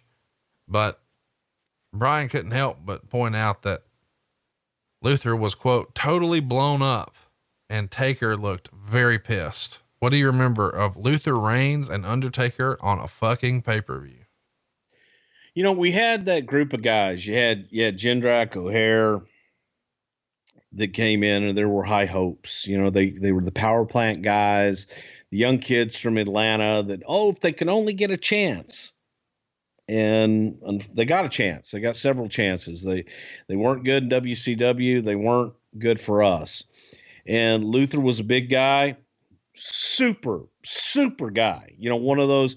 And that's what happens is you get attached to talent outside of the ring, and they've got these dynamic personalities and they're really great, but fucking something happens to them when they walk through the curtain.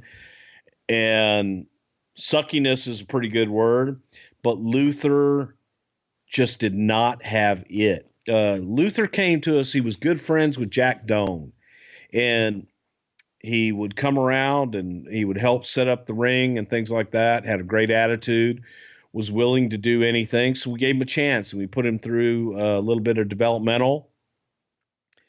Big guy. Shane loved him and tried to do something with him, but he just wasn't ready. And a lot of times it may be maturity, and it may just be an aptitude for not getting the business. And I think both of those were something that Luther lacked.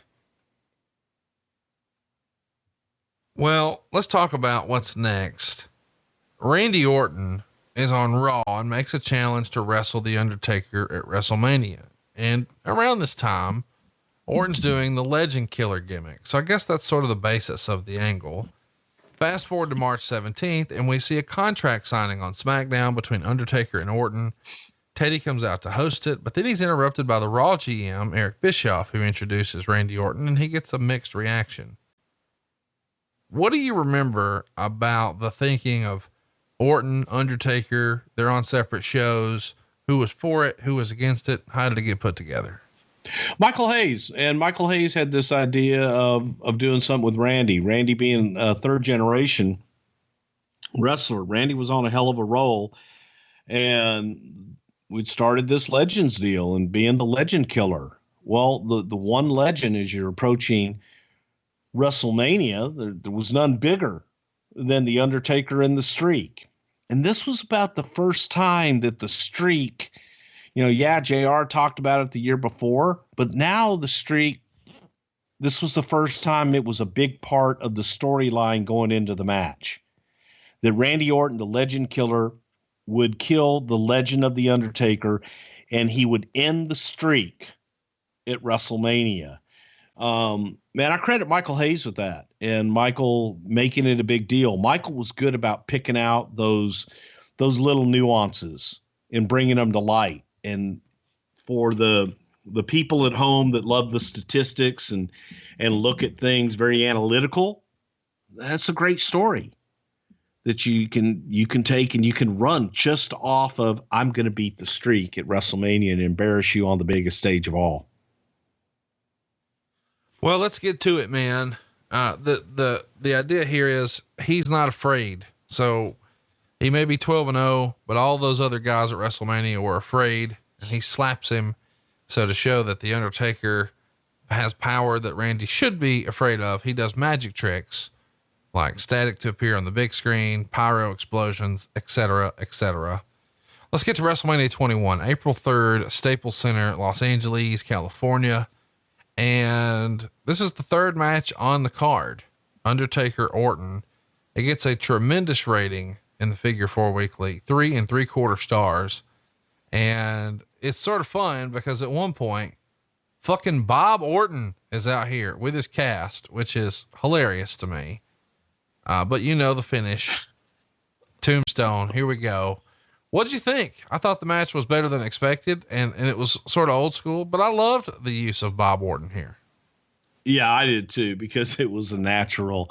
The thing about it was, Taker liked Randy. Randy, at that time, man, he was young, he was coming up, and you're looking for the, star for the future. He was there, and this was one that hit. We were looking for stars in Jindrak. We were looking for stars in Heidenreich and Luther Reigns. Well, now Randy Orton steps up, and Randy hit it out of the park. They had great chemistry, and Randy could do damn near anything. But it was supposed to be, again, this is one of those. This is supposed to be a one-off. Have Cowboy Bob Orton come out for WrestleMania, and that'll be a nice nostalgia deal, Bob being in the first WrestleMania. And of course, that damn arm has never healed. I saw Bob at a autograph signing not long ago. Man, that arm still hasn't healed. But they got along really well together and told really good stories, made beautiful music in the ring. No argument for me. It's a fun match. Probably a bit of a sleeper WrestleMania match for The Undertaker. Certainly better than some stinkers we've seen in other years, like WrestleMania 9. Not The Undertaker's fault. Just which, by the way, don't think that wasn't thrown in my face every WrestleMania with The Undertaker. Like, you gave me fucking Giant Gonzalez and King Kong Bundy, motherfucker. But this was one he had a guy he could work with and actually go out and have a great match. The June 16th Smackdown opens with a JBL promo. Eventually, Undertaker comes in and, there's some action, some physicality, and Teddy Long announces that the main event is going to be Undertaker versus JBL. Later in the show, JBL would pin the Undertaker when the new draft pick, Randy Orton, does a run in and hits Taker with an RKO. This is a little unusual. Why are you continuing the angle after WrestleMania? Well, because here's the deal. For SmackDown, you never had that match. The match, instead of an issue ending at WrestleMania, this was a way for an issue to begin at WrestleMania. So the whole build up to their match, their first match that anybody ever saw, was at WrestleMania. And that was a way to kind of begin that issue and the angle with Randy Orton and let it continue, cross over on to SmackDown on the other side of WrestleMania. Let's talk a little bit about what's next, because this is a pretty controversial moment. It's the July 7th Smackdown. We covered this in great detail on our Muhammad Hassan show. This is just a couple of days after the attack in London. You probably already know what happened here, but rather than me rehash it all, Bruce, tell everybody, the Cliff Notes version of this Muhammad Hassan incident just a few days after the London situation. Well, we shot it several days before the London incident. So it wasn't like we saw a London incident and then went and shot this deal. We had shot an angle with Muhammad Hassan where they came out and he had a bunch of guys come out in masks and attack the Undertaker and basically take the Undertaker out over their heads, carry him from the ring to sacrifice him and the infidels. And Hassan was a controversial character at the time with all the Middle East stuff going on.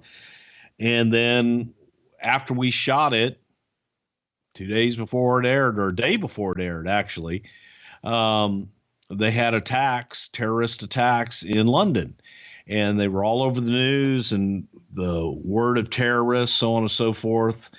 UPN had the show. They viewed it.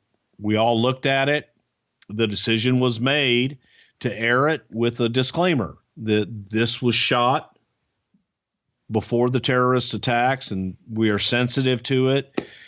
And UPN didn't have the wherewithal to get an edited show and get it out on time.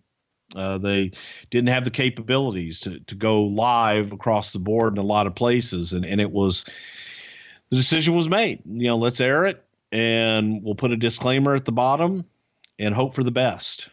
And it didn't get over real well. And I think hindsight being 2020, first of all, I wouldn't do that kind of an angle. But you live and you learn. Bad decision. If you want more on that, we covered it in painstaking detail on the Muhammad Hassan episode. We're going to go ahead and just scratch all of that from here and instead go to the Great American Bash, July 24th, 2005, Buffalo, New York. This is going to be the final appearance of the Arab American character, Muhammad Hassan. Prior to the match, of course, they had to play highlights, but they got to tiptoe around a little bit of this. But after the blowback they got for airing it, they need to just get away from him. And the way they do that is they have the Undertaker remove 2 rectangle pieces of the stage and then give Muhammad Hassan the last ride powerbomb through the opening to the concrete floor below. And after going through replays of Hassan taking the bump, they eventually focus on the area below the stage to show him splattered on the concrete with a pool of blood shown next to his fallen body as the paramedics and agents strap him to a stretcher and wheel him into an ambulance. I mean, this is the second time in this episode we've talked about the Undertaker killing a motherfucker. I didn't kill him. No, he wasn't dead. He was just badly injured. Here's what's crazy about people sometimes. The same people that were appalled at the quote, the terrorist reenactment, whatever, that was shot before it actually, before the terrorist thing had happened, were applauding that. Yeah, that some bitch, give him what he gets. By God, he deserves that. It's, 1 minute it's entertain, 1 minute it's real. The next minute it's entertainment, and it's, by God, yes, put him through that stage. Give him that last ride through there. And that's what's interesting a lot of times. And I love the people that will tell you when they find out you work in wrestling, oh yeah, I don't watch that shit. I used to watch it a long time ago. But I'll tell you what, that other day when Daniel Bryan was wrestling that Kofi Kingston there in that big old cell thing they got, boy, that Kofi, I thought he had him. And it's like, I thought you don't watch. You haven't watched in years, but they'll tell you every single thing up to date in detail, what's going on now and why they don't watch it anymore. That's why I love our audience. Well, because our audience actually does watch. So, no, that's our audience is longing for that shit, man. They want, they want more. And like I said, man, it's an informed. I love our audience. I just want to reiterate to everybody that the Undertaker killed Paul Bearer at Great American Bash 2004. And the next year he killed Muhammad Hassan. Nah, he didn't kill Hassan though. And Paul Bearer made a miraculous return, but yeah, Hassan was just disposed of. There's a difference between killing somebody and disposing of them, Connie. Okay, cool. Undertaker's reaction to this whole angle, this heat, do you remember having a conversation with him about it? Yeah. We were all a little concerned on the heat of it, but there comes that point where, are we entertainment or are we not? Well, it always has been and always will be entertainment. Sometimes just there's that line that people don't understand. You can kill somebody on a soap opera in the middle of the day at 3:30 in the afternoon when kids are watching TV, and that's okay. And people believe soap operas are real. But to do it on a wrestling show, that's entertainment, no different, is not okay. And that's just, but to answer your question, Taker I think everybody was glad to be beyond it. It sucked for Hassan because we couldn't use the character, and the character was getting over. And because of this, UPN requested that we not bring that character back on television anymore. And due to all the situations, Hassan was, go back to OVW and we'll come up with something different for you at a later time that, never happened. I think he was just shell shocked on everything as well. But it's that double standard has always amazed me.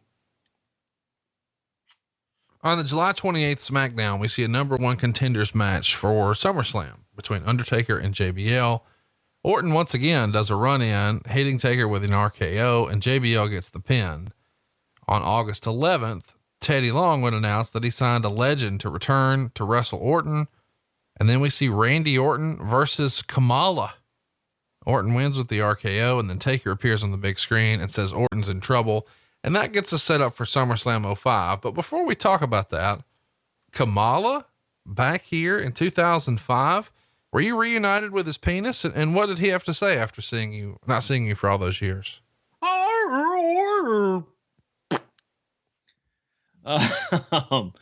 Big James. It was always nice to see James, and he's in a bad way now, and it's just, it's a shame, but it was nostalgia. And you talk about legends and what have you, that for Randy, it's another one for Randy to slay. And people reacted big, and Kamala came out to a huge babyface reaction. So it was a good one night legend demolishing that took place. Let's get to SummerSlam 05, Undertaker and Orton. Here we go. 2.5 stars. You probably have an idea of what's coming up here, which is pretty crazy. Double tombstone reversal. It ends with no tombstone. Undertaker rolls through a high cross, hits a choke slam, and suddenly a man in a white suit with tennis shoes and a red hat hits the ring. Security escorts him out. Undertaker's distracted, walks into the RKO for the pin. And afterwards, Randy goes and hugs the man, who rips off his makeup and reveals that it was actually Pete Rose. Okay. Not really. It's Cowboy Bob Orton. So they put Orton in makeup. Sort of an interesting end here. What'd you prefer, the WrestleMania or the SummerSlam match? I prefer the WrestleMania match. No, we didn't just put him in fucking makeup. We had the makeup artist that did Mrs. Doubtfire. Oh my God. Same makeup artist that did Eric Bischoff for the Billy and Chuck wedding. Same people. Now, Bischoff, you could not recognize at all. Bob looked like it was Bob Orton in drag almost. It was terrible. And I remember going in and looking at it, and I went and got Vince and said, Vince, this is fucking horrible. It's just looked like Bob has been on a bender or something. And Vince went down, and it was one of the few times that I've ever seen Vince lose his cool with an outside vendor like that, because these people cost a lot of money to come in and do this type of makeup and do this shit. And it's a whole team. It's like 3 or 4 people, and they would come in and put all this makeup and shit on.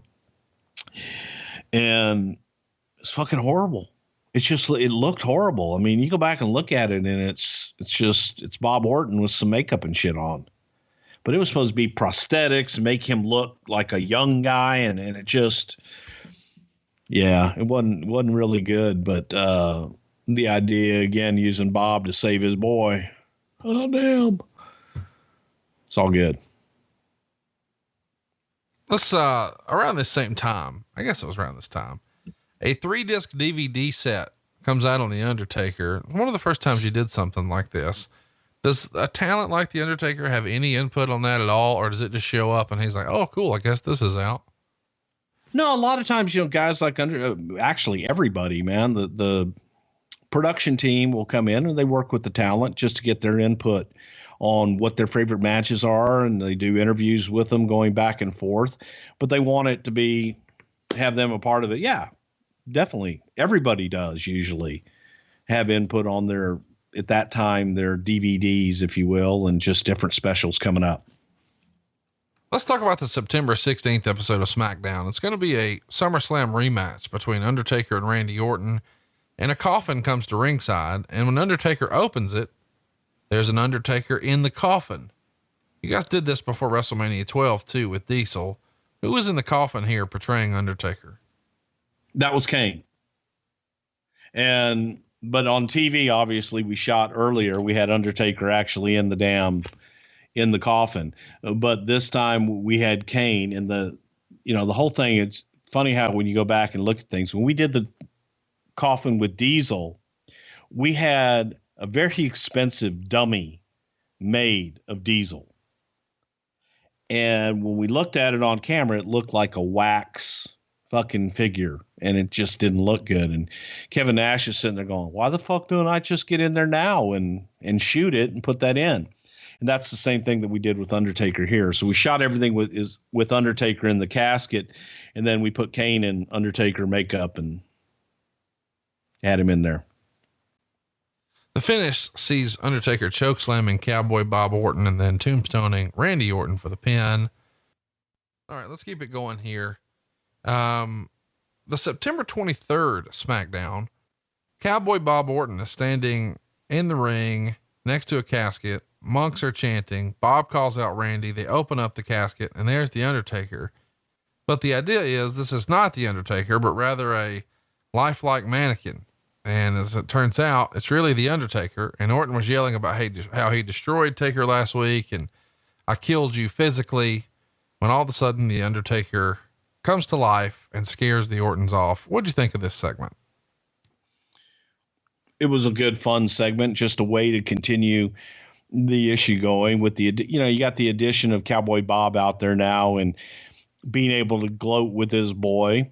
And Undertaker and Randy Orton, they were having good matches and people were interested in it. And it was a good story to slay the dragon on Randy Orton's part.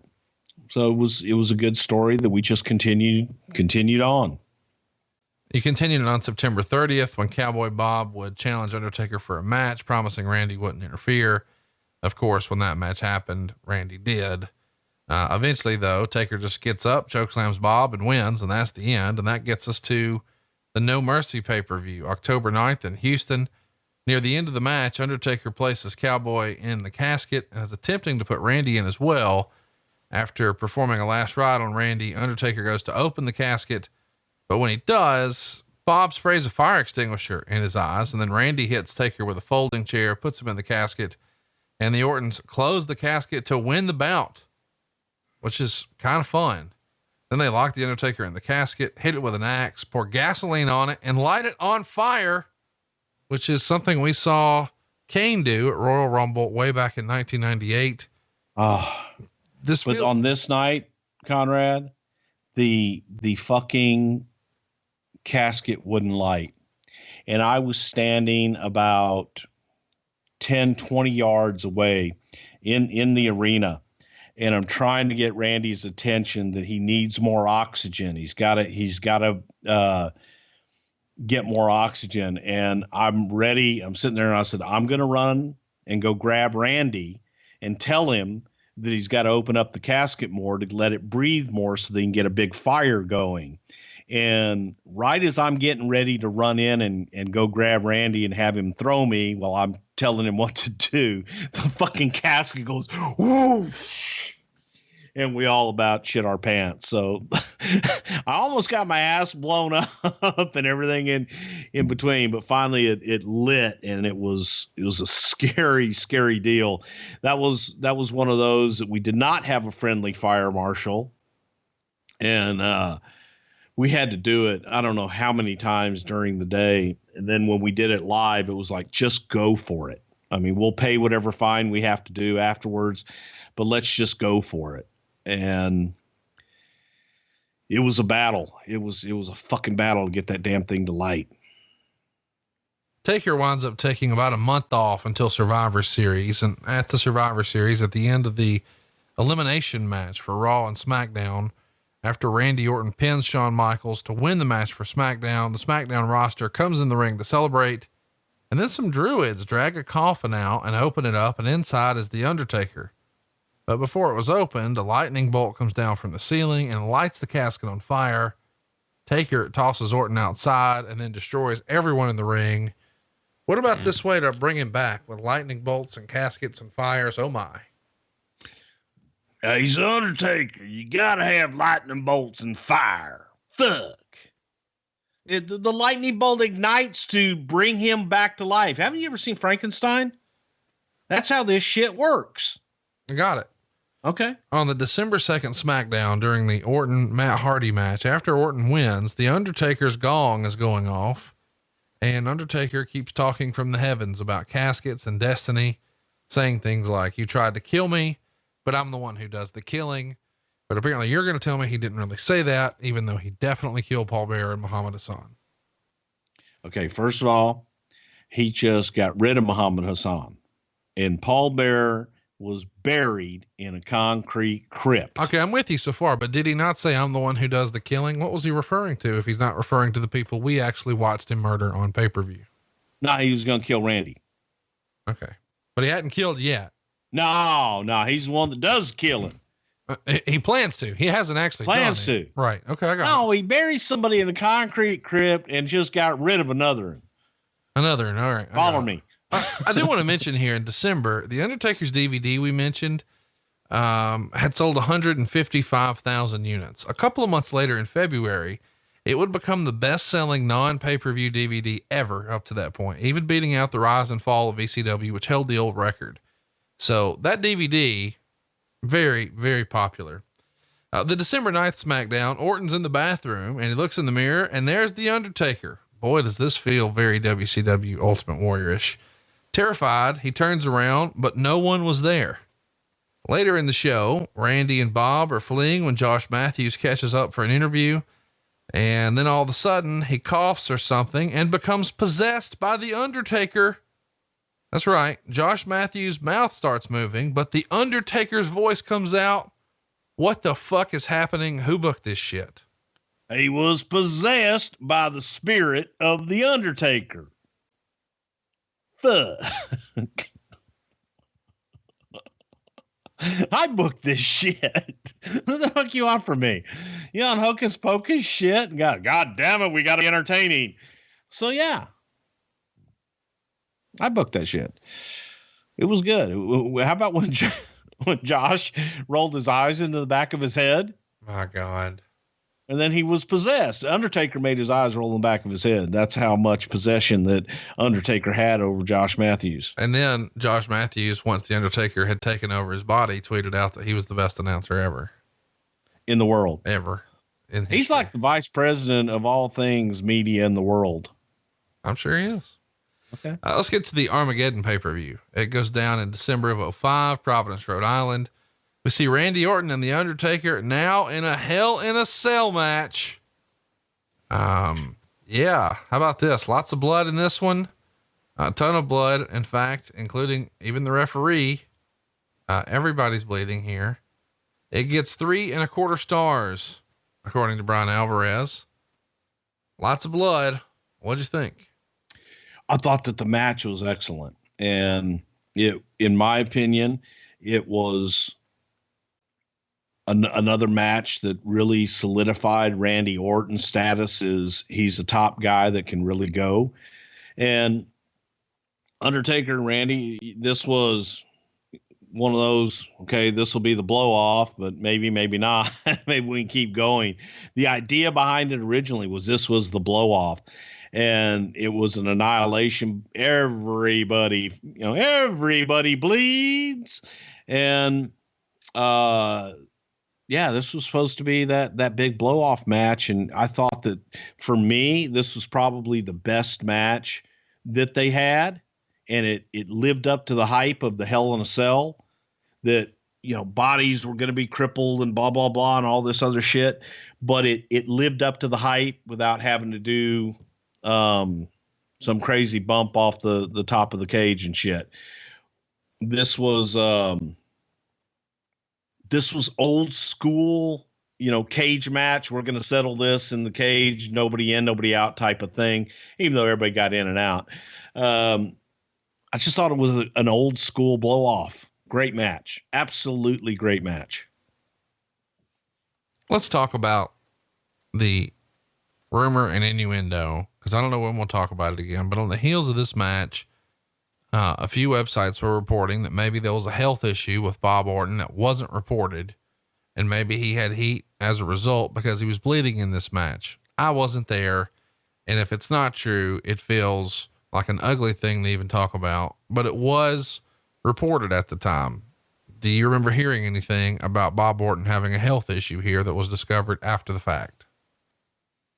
Yeah. And that was, I don't know, there was rumor and innuendo, but that's definitely what I heard, that Bob had a form of hepatitis that wasn't discovered. You know, he had done it. So here's the thing. He had done all the tests, and they'd gotten one set of results, and it's like, okay, he's good. He's good to go. And then later on, more blood tests come back. And after the fact, not before the fact, but after the fact, where it's like, okay, there may be an issue here, but I don't know that it was, I think that it got blown out of proportion, but there was definitely concern, especially on Undertaker's part, where he felt, you know, Jesus Christ, you know, I'm out there, and it's one thing for him to be in the ring and going back and forth, but, you know, now that he's bleeding and you're, you know, everybody was bleeding and mixing and so on and so forth. And that's, you know, that gets into the ugly part of the business that you never thought about. You know, back in the day, nobody gave two shits about that. It wasn't a concern, you know, it wasn't something that people noticed. And then with our testing that was new at this time as well, you know, you're looking for the obvious. You're looking for heart issues. You're looking for something that would prevent someone from physically being able to go in the ring. And that wasn't one of those big red flags for whatever reason. And it was a learning, you know, it was a learning lesson that now I don't think that anybody, you know, is going to step foot in a ring without 100% complete medical clearance. And unfortunately, sometimes you have to make mistakes to learn lessons. And unfortunately, that's kind of what happened here. Any heat on anybody as a result? I mean, this doesn't seem like it was something that was malicious. No, it wasn't malicious at all. I definitely don't think Bob knew. Randy didn't know. I don't know anybody knew until after the fact.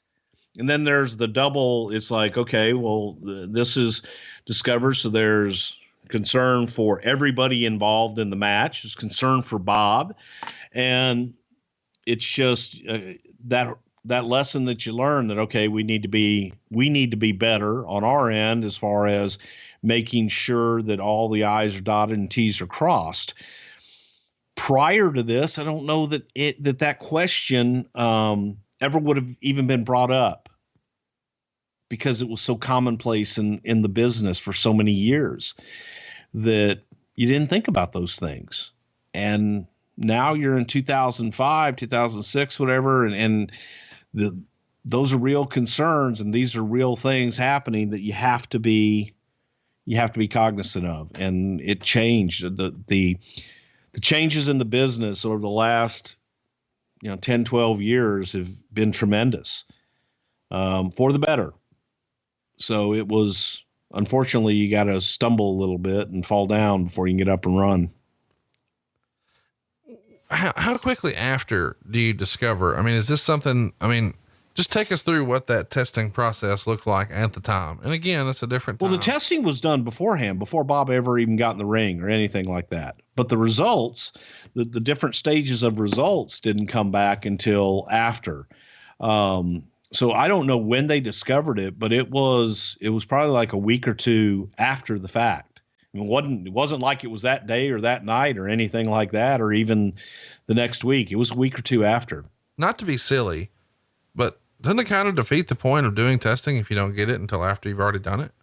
Well, no, because you're looking at different things, and this had never come up. There's a first time for everything, unfortunately. And when you're looking at heart tests and you're looking at okay, does this guy have anything that would prevent him? That wasn't something that they knew to look at. And after the fact, when it comes up, it's like, oh shit. So it was a mistake. It wasn't, everything was new. It was all new. You're discovering as you go. So it wasn't anything malicious. It wasn't really even like anybody fucked up. It was 2 years, 3 years before that, there wouldn't have even been testing to know. Right. So this was new that we were working our way through and learning as we went. And, again, that's how you learn. That's how you get better. And it was an unfortunate situation that happened.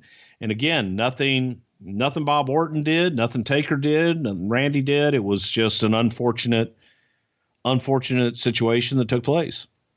And again, nobody, thank God, knock on wood, nobody was harmed in the process, and nothing was, nothing transferred, nothing bad happened on either part. But still, it's scary, and it helps you be better in the future.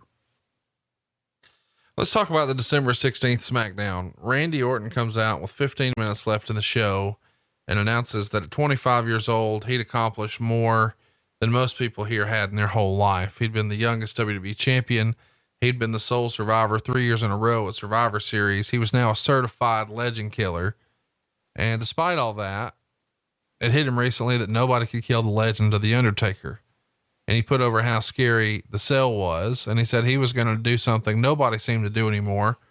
Quote, "I'm going out on top. And as of right now, I hereby announce my retirement from the WWE," end quote.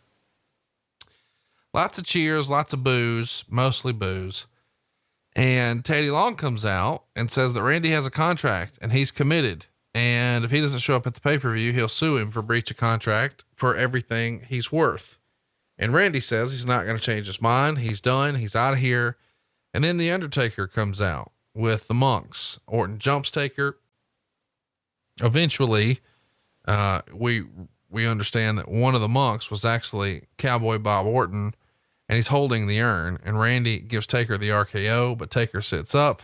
So Randy nails him with a chair shot, and Taker's bleeding, and Orton is then just nailing him with chair shots, and then eventually finishes him off by hitting him with the urn. So this is the feud that won't end. That's pretty much going to wrap it up for the Undertaker in 05. What'd you think of this last segment here with the fake retirement announcement and Bob being one of the Druids? Well, I thought it was good. I wrote it. So yeah, I thought it was good. So it was the feud that wouldn't end because it was good and people were still into it. Continue it on as long as you have a strong heel and somebody that people want to see get their ass kicked, then you've still got something to go on. And Randy and Taker had good chemistry. I think that Taker's 05 was better than his 04. Probably because of the level of opponents that Undertaker had, specifically Randy Orton.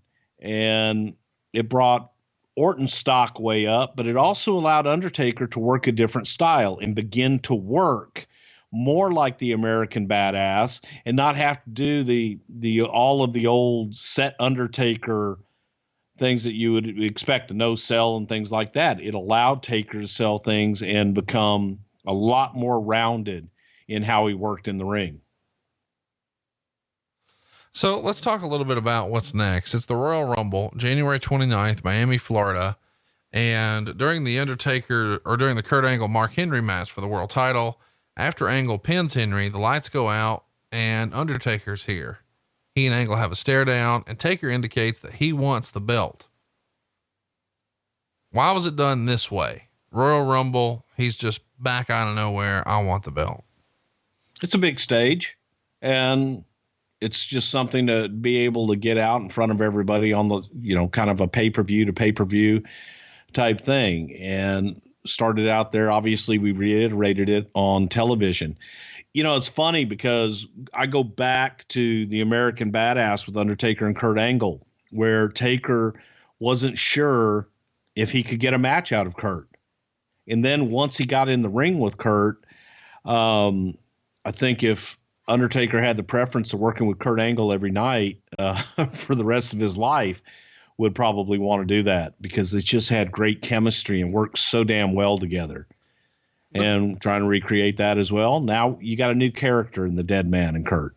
I didn't really love the promos on the way here, though. It's Kurt Angle saying things like, "You may be the Phenom, but I'm a wrestling machine." And, the only thing we have in common is once the bell rings, I don't have a soul either because I'm a machine. And then, of course, the Undertaker is, "Well, come No Way Out, you're going to rest in peace." But they make up for it because that No Way Out match, if you haven't watched it in a while, No Way Out 06, February 19th in Baltimore, badass. Brian Alvarez would give it 4.25 stars. Really, really a good match. Towards the end, Angle hits the slam. He's going for the cover, but Taker puts him in the triangle again. And the ref's checking the arm when Angle suddenly jumps over into a bridge and gets the pin. So it's a damn incredible match with a nice finish that wasn't necessarily sort of paint by numbers. Lots of good stuff. If you haven't watched this in a long time, go out of your way to see it. These guys are pulling out all the stops. They're going through tables and everything in between on the way here. What'd you think of this match? You said it all, man. It was absolutely excellent. And this was again showing that, and I would go to Taker after the matches with Randy and then this particular match with Angle and say, "See, told you so." Because you could take that Undertaker character, the Deadman, and he was able to adapt the style to work with anybody, including an Olympic gold medalist. They made it believable. You believed throughout this whole match, and they believed in Angle, especially after he pinned the Undertaker. It was all logical. It was just put together beautifully and told a great story. And for the time that they were in the ring, bell to bell, the audience was mesmerized. They could suspend their disbelief, and they believed that those two guys in the ring were giving everything they had, which they were, to win that match. And they didn't know who was going to win.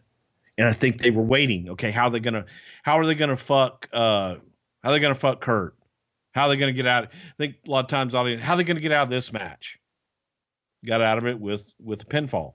And that was nice as well. Let's talk a little bit about what's next, because it feels like it comes out of nowhere. On the March 3rd SmackDown, we see a rematch for Angle and Taker for the world title. Taker hits the tombstone on Angle, and then Mark Henry attacks the Undertaker, which causes a DQ and sets up their angle. And at this point, Mark Henry's been in the company for like 10 years, but he's never even worked a program with the Undertaker. Why the decision to put him with Undertaker here? Is it just, hey, he's big, he needs a match, put him with Undertaker? I was sitting at my desk in Houston, and Vince calls me and says, "I've got an idea. What do you think about ending Undertaker's streak?" I said, "Well, the right guy, he's made." He says, "God damn, that big bastard Mark Henry, he's ready." And there was silence. I'm like, really? Mark had been here 10 years, she said. And it wasn't anything against Mark, but I didn't think that Mark Henry beating and ending the streak would catapult him to the next level. I wanted to do it with somebody, for example, Randy Orton the year before would have made Randy, and that would have been a hell of an investment going forward. Mark Henry wasn't ready at that point. Now, Mark became a hell of an attraction later on. And I think that when Mark was the world champion and ECW champion, that he did a great job.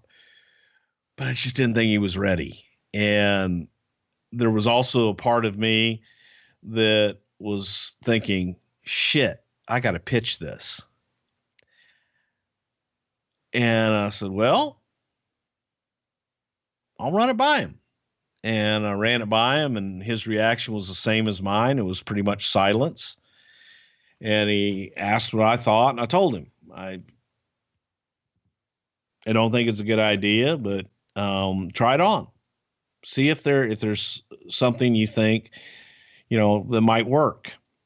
And he came back and said, okay, if that's what you guys want to do,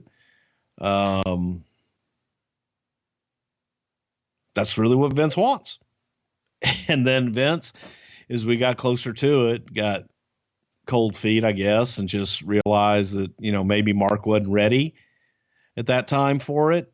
And I don't know that there was a real solid plan on the other side either to make it work. And Heyman hated it. I don't know anybody that was like, woohoo, let's go do this, other than Vince. But it was, sometimes you just got to try shit on and throw it out there. And sometimes when you throw it out there, you need to just throw it the fuck away too. Well, that's how we got there. Do you think you should have thrown this one the fuck away? Well, not so much the match. I'm fine with the match, but I wasn't fine with the finish. I wasn't fine with Mark taking the streak at that time, which obviously he didn't do. But I was fine with the match because it was kind of a challenge. Okay, big boy, let's see if you can get a match out of him. And them having the match, I think, was again evidence that Mark wasn't ready for it at that time. Maybe 2 years later, he might have been, but at that time, he just wasn't ready for it. And it showed it. But the match was not, it wasn't a great match by any stretch of the imagination. And, but again, sometimes you got to try shit. And Taker's a bastard that's gets all the big guys thrown at him and wonders, what did I do? What did I do? And then it gets worse. This takes us to WrestleMania 22, April 2nd, Rosemont Horizon in Chicago. It's every Undertaker versus Big Man match you ever saw. Alvarez would give it a 1.25 stars. It is interesting though. He managed to nail the tombstone, which is pretty cool. Because Mark Henry's a big boy, and we do see Taker do the running tope over the top rope and the casket on Mark Henry. So, I mean, that's kind of cool, but there are chants here from fans who are not pleased maybe with Undertaker's opponent. What'd you think of the match? They tried. And Taker really tried to make Mark Henry because that was the challenge, but the audience didn't want to see it. Well, they didn't think Mark was ready either. It's a relief at least, because after this Mark Henry match, now Undertaker's got something to really sink his teeth into. Oh yeah. On April 7th on SmackDown, we see the debut of the Great Khali, who's here to beat up the Undertaker. That means it's going to be his Judgment Day opponent on May 21st in Phoenix, Arizona. Yeah. Undertaker and Great Khali, man. Brian Alvarez would write, Khali's selling, if you can identify it as such, was monumentally bad. Khali never took a single bump the entire time. The closest he came was stumbling backwards and getting tied in the ropes. And this is a miracle of a match that had ever happened. I understand. You see a guy that big and you think, man, that'd be a spectacle.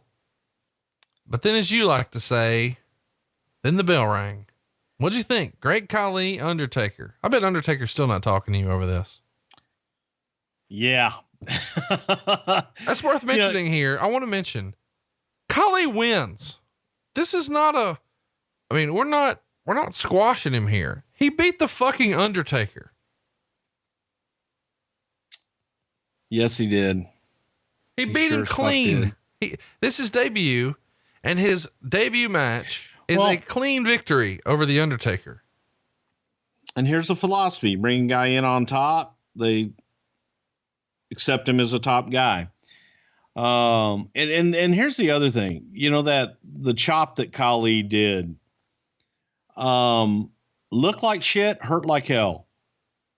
Khali gave me that chop working, and I thought that my entire body had compressed.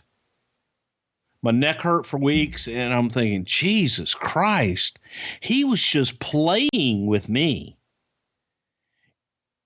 He's a big, strong, massive son of a gun, clumsy as fuck all. Very sweet man, very, very nice guy. But just wasn't very good. I think that's the best way to put it. And Vince, loves the giants and the big men, and standing next to Khali, he makes any and everybody look small. Undertaker was dubbed the guy. You think you can get something out of him. Mark tried, did what we could, but he was not the working giant that Big Show was a working giant. Andre was a working giant. Well, Giant Gonzalez and Khali were just big motherfuckers. I've got bad news for you. Next up is the Great American Bash, where for the prior 2 years, the Undertaker murdered a human. Paul Bearer in 04, Muhammad Hassan in 05. Can't wait to see concrete crypt and got rid of. Okay. Well, here we are. Great American Bash 06, July 23rd in Indianapolis. Who's he going to kill this year? The fans. The match is Undertaker Big Show in a Punjabi prison match. I can't believe this is fucking real life. As if it's not enough that there is a Punjabi prison match. It's not even with Great Khali. It's Undertaker and Big Show, which I guess we should be thankful for. But holy shit. What is this? This is the worst piece of shit TV ever. Go back and watch this. Great American Bash 06. No, I don't recommend that. Yes, watch it. No. It's awful. Here's the thing. People that have, or at least have some kind of consultation or something, but the folks that built the Punjabi prison had never worked, obviously, and they built the sturdiest motherfucking structure you could imagine. Wait a minute. So this is not a working Punjabi prison? No, this is shooting Punjabi prison. Made with steel that was heavy as fuck, non-forgiving, painted to look like bamboo, and hurt like hell. Then you got the inner cage that no one has really figured out yet how this is going to work. And I liken this match to that King of the Hill match thing that they had in TNA, where, okay, you win, then this guy goes in a penalty box and you hold the title till somebody else beats somebody else and all this other bullshit. I can't even tell you what the premise of the Punjabi prison match was. They started in the inner cage and doors opened for a certain period of time, like a minute or whatever. Then they closed. And then you're in the cage again. And the idea was to escape from the inner cage to get to the outer cage, to escape the outer cage. And, it was, everybody saw it for the first time day of. And Big Show and Taker walking around going, what the fuck are we going to do in this? So trying to get there. Look, I give Taker and Big Show mega kudos for going in and at least having some kind of a match in the thing and trying to make it work. They did the best they could, but it was a flawed premise to begin with. You're looking for another elimination chamber, another Hell in a Cell, something that would be, and the other thing, it's a Punjabi prison. So how does it make sense for anybody other than Khali, who was a prison guard in India, to have this fucking match? So anyway, hey, we tried. Yeah. Sounded good on paper in the beginning. Allegedly, Khali is removed from this match because he had some sort of elevated liver enzymes or something like that. What was going on with that? Yeah, it was some kind of a condition, but he couldn't get cleared by a doctor. There was concern over his elevated liver enzymes. I don't even know what the fuck that means, other than I know that he was not cleared to wrestle and we had this fucking match booked. So you can only replace a giant with a giant. That's a rule. So the match was in the bylaws. A lot of times I think people assume when this match moves, you would move it to SummerSlam, but instead it's moved from SummerSlam to an episode of Smackdown. And it's not even the main event. An Undertaker would beat Khali after hitting him with the chair and then the choke slam. And that kept Khali down for the 10 count. Thank God. How would you compare his matches with Khali to Giant Gonzalez? About the same, but I think they were a little better with Khali because there was, I think that Khali just didn't know, but Khali would work stiff sometimes. And so there was a little natural, taters being thrown on both sides, where Taker would light Khali up whenever Khali would be a little heavy in the ring. So that added to it a little bit, but not enough for the audience to notice. Let's talk about where we go from here. Khali's going to have double knee surgery. He's out for a while. So thankfully, Undertaker starts a feud with Mr. Kennedy. Kennedy is in the ring on an episode of SmackDown, cutting a promo, and Undertaker comes down, tells him he's going to rest in peace. Kennedy threatens to hit him with the microphones hanging from the ceiling, which was a fun little gimmick that Kennedy did. But the mic blows up and hurts his hands. So it's a fun little way to get something going. Why were these guys put together? Well, I thought Ken was a hell of a worker, and Ken was one of those guys that could cut a great promo.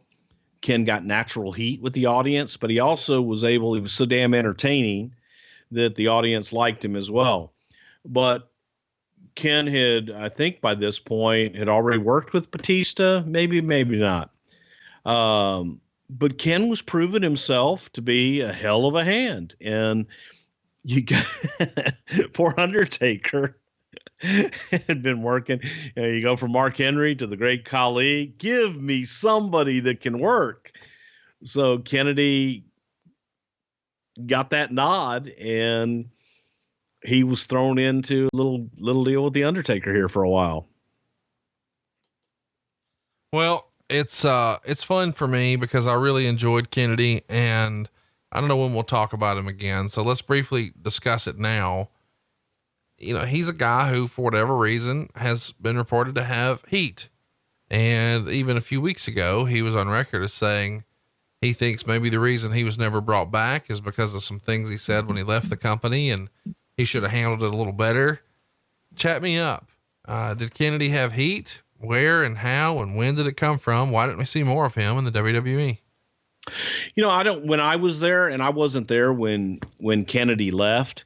However, you know, before that, I was there for Ken when he got injured. There was the big push with the Money in the Bank thing. Then Ken got injured. It was a little bit of a feeling that Ken was injury prone, and maybe it was almost afraid of success in some ways. So there was that rap on him. Plus, it didn't always help Ken's stock that, Paul Heyman was a big Ken Kennedy fan, and he would constantly promote Kennedy, which didn't always help you. But I thought Ken could go, and I liked Ken and thought that done right with the right guy that he could really get over. And I think Kennedy did get over. Unfortunately, he would get to a certain point and for whatever reason would fumble the ball, whether it was an injury or something else. And look, everybody says stupid shit when they leave.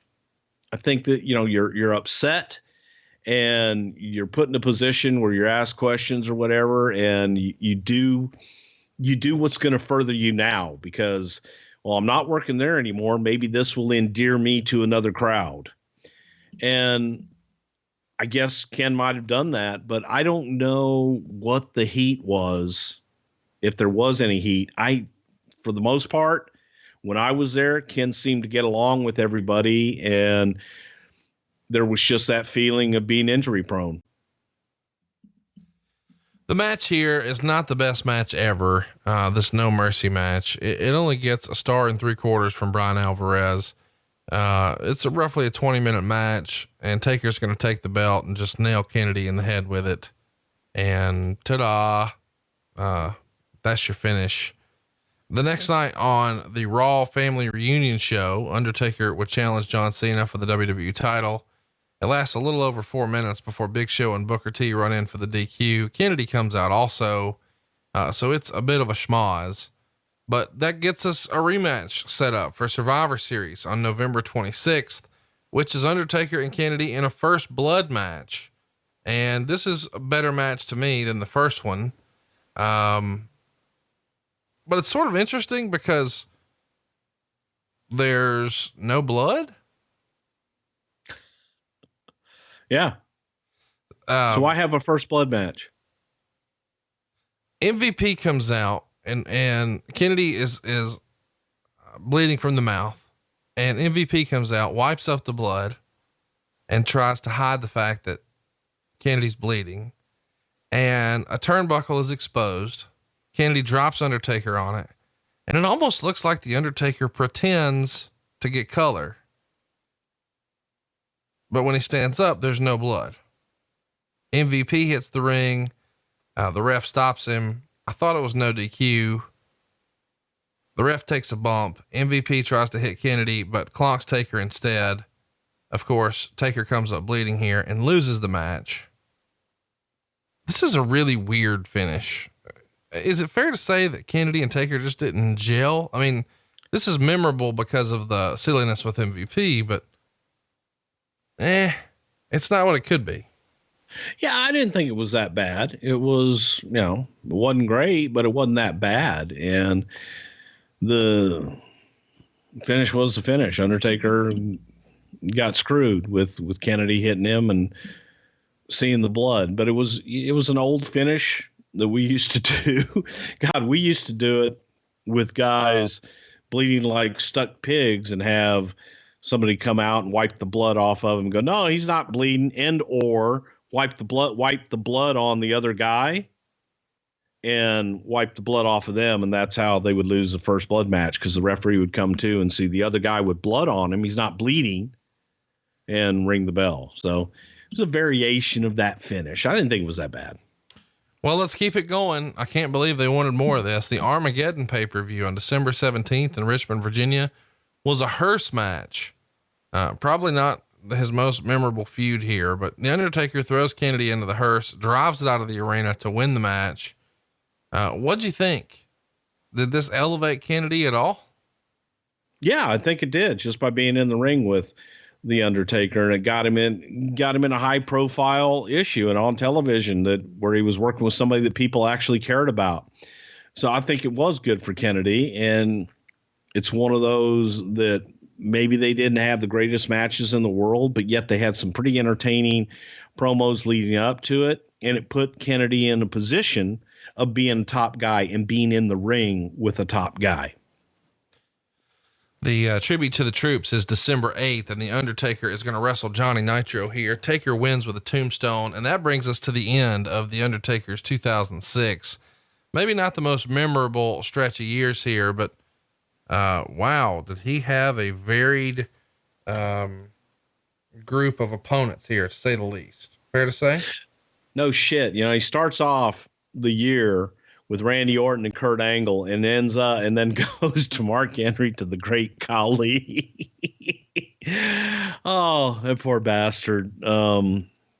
But yeah, it wasn't the best, but I think he made up for it in later years. Well, and you can make up for lost time right now with Ageless Male Max. Tell them all about it, Bruce. Well, hell, man, Ageless Male Max, it's a patent pending formula with an ingredient that helps boost your total testosterone. It promotes greater increases in muscle size and twice the reduction in body fat percentage than exercise alone. Plus, an amazing 64% increase in nitric oxide, which can be handy in the gym and in the bedroom, if you know what I mean. And you can try your first 30-day bottle for free. Just pay shipping and handling when you text the word RAM, RAM, to 797979. Just text the word RAM to 797979 to get your first 30-day bottle for free. Message and data rates may apply. I want to mention too that we're doing some questions for these shows on Patreon. So if you've got a question about The Undertaker, you'll be able to ask Bruce live next week. You can chat with him live and just ask questions right there at patreon.com/something to wrestle. Only like $9 to get you in there. Lots of bonus content. You recently had JR on. I know you've had Jerry Briscoe. I know you've had JBL. The format of the show is no guests, but we break all the rules over on Patreon, including you get to ask Bruce whatever you would like. And if you haven't already, you should go check it out. It's patreon.com/something to wrestle. I also want to remind you to help us out and take that survey over at podsurvey.com/wrestle. It is the easiest, fastest, cheapest way to support the show. And if you'd like to see the show, we want to tell you that New York is going very, very fast. Tickets are almost sold out for Bruce and I on the Saturday before Wrestlemania at bruceprichard.com. And then the Monday night after WrestleMania, right after Raw, something we've never done before. Jim Ross, Bruce Prichard, and myself. It is going to be the place to be, and tickets are on sale right now at bruceprichard.com. Special shout out to everybody who tried to buy tickets in Europe. Go to bruceprichard.com right now. We've got all the information on how you can make it happen. And we're still coming to see you, Indiana, and you get to see a wrestling show too. Crown Point, Indiana on the 8th, the next day in Cleveland.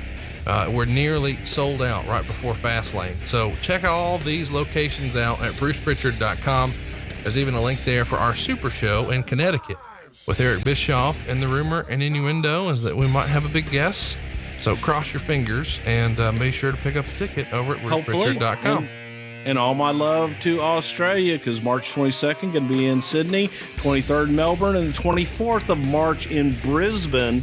So all my fans in there in Australia coming down, solo show, please come out and see me. And of course you can get tickets at bruceprichard.com.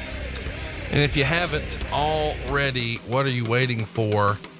Go hit the subscribe button, leave us a review, and look forward to what's coming your way, because we've had lots of questions. Are you guys going to cover WrestleMania 10? Yes, we are. Are you guys going to cover WrestleMania 20? Yes, we are. We've got those shows and more coming your way. You can always keep up with what's coming next. And when we have a poll, vote on it. We're having those polls end at the end of Smackdown. So if there's a poll, you can always check it out during Raw or Smackdown at 83 Weeks on Twitter, and you'll be able to throw your vote down right there. He is at Bruce Prichard. I am at Hey, it's Conrad, and we are out of time. But we'll see it before you know it in Connecticut with Eric Bischoff next weekend. Tickets on sale now at bruceprichard.com. And Bruce, when I look at my clock, I feel like it's about that time.